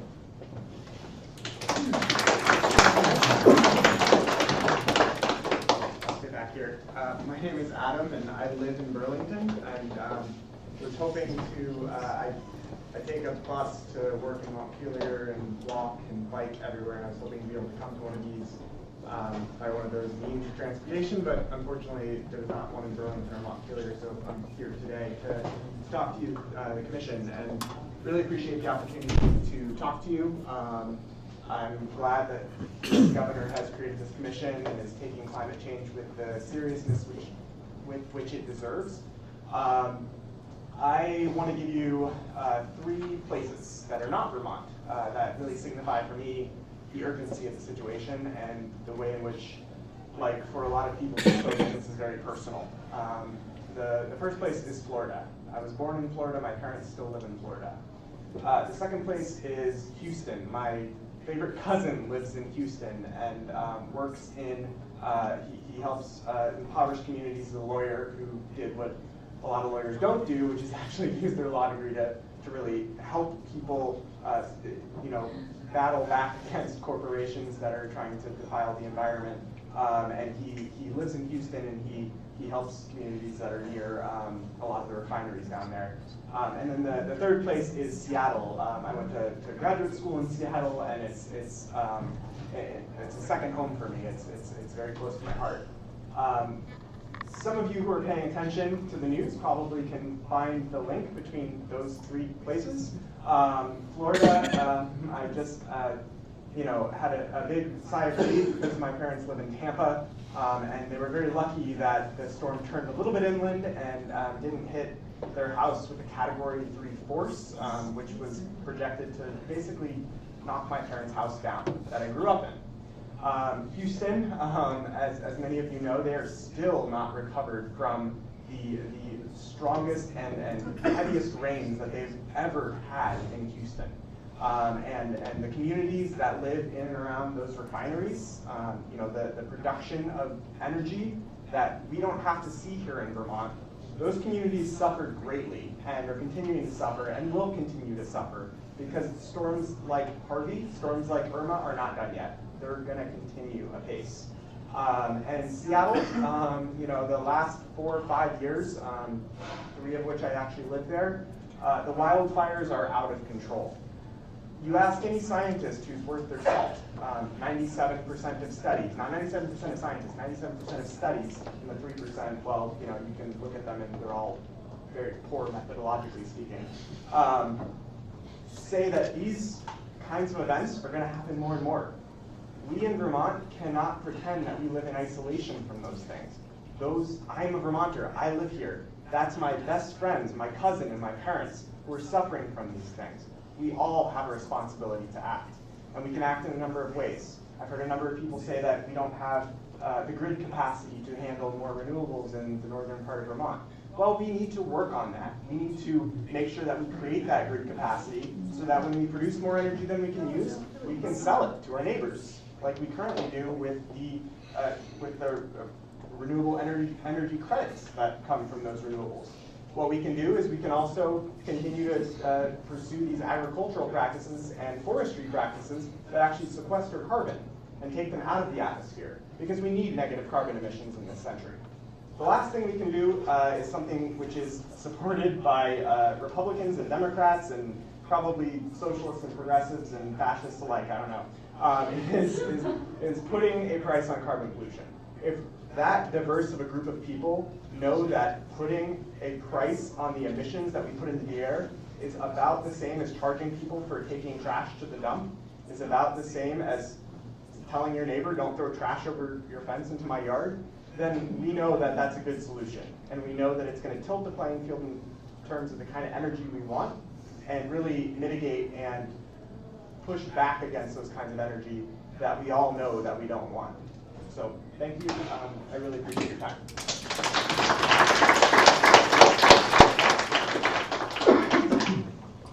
I think we're going to wrap up. Well, I just want to say thank you all for everybody for coming. Did everybody have a chance to speak who wanted to speak? I think so. We as the commission very much appreciate you all coming out. Please, as we said, there are other ways for you to submit comments. If you want to submit in writing what you wrote, what you said today, you want to add detail to it, please by all means submit it via the email address listed over there. And if you, for those who are in Montpelier on the second Thursday of each month starting in October, please come to our commission meetings. We'd love to have you there. Peter Walker. Thank you for coming.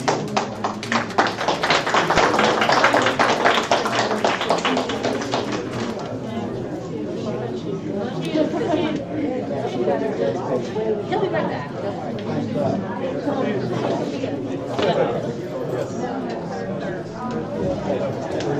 worry.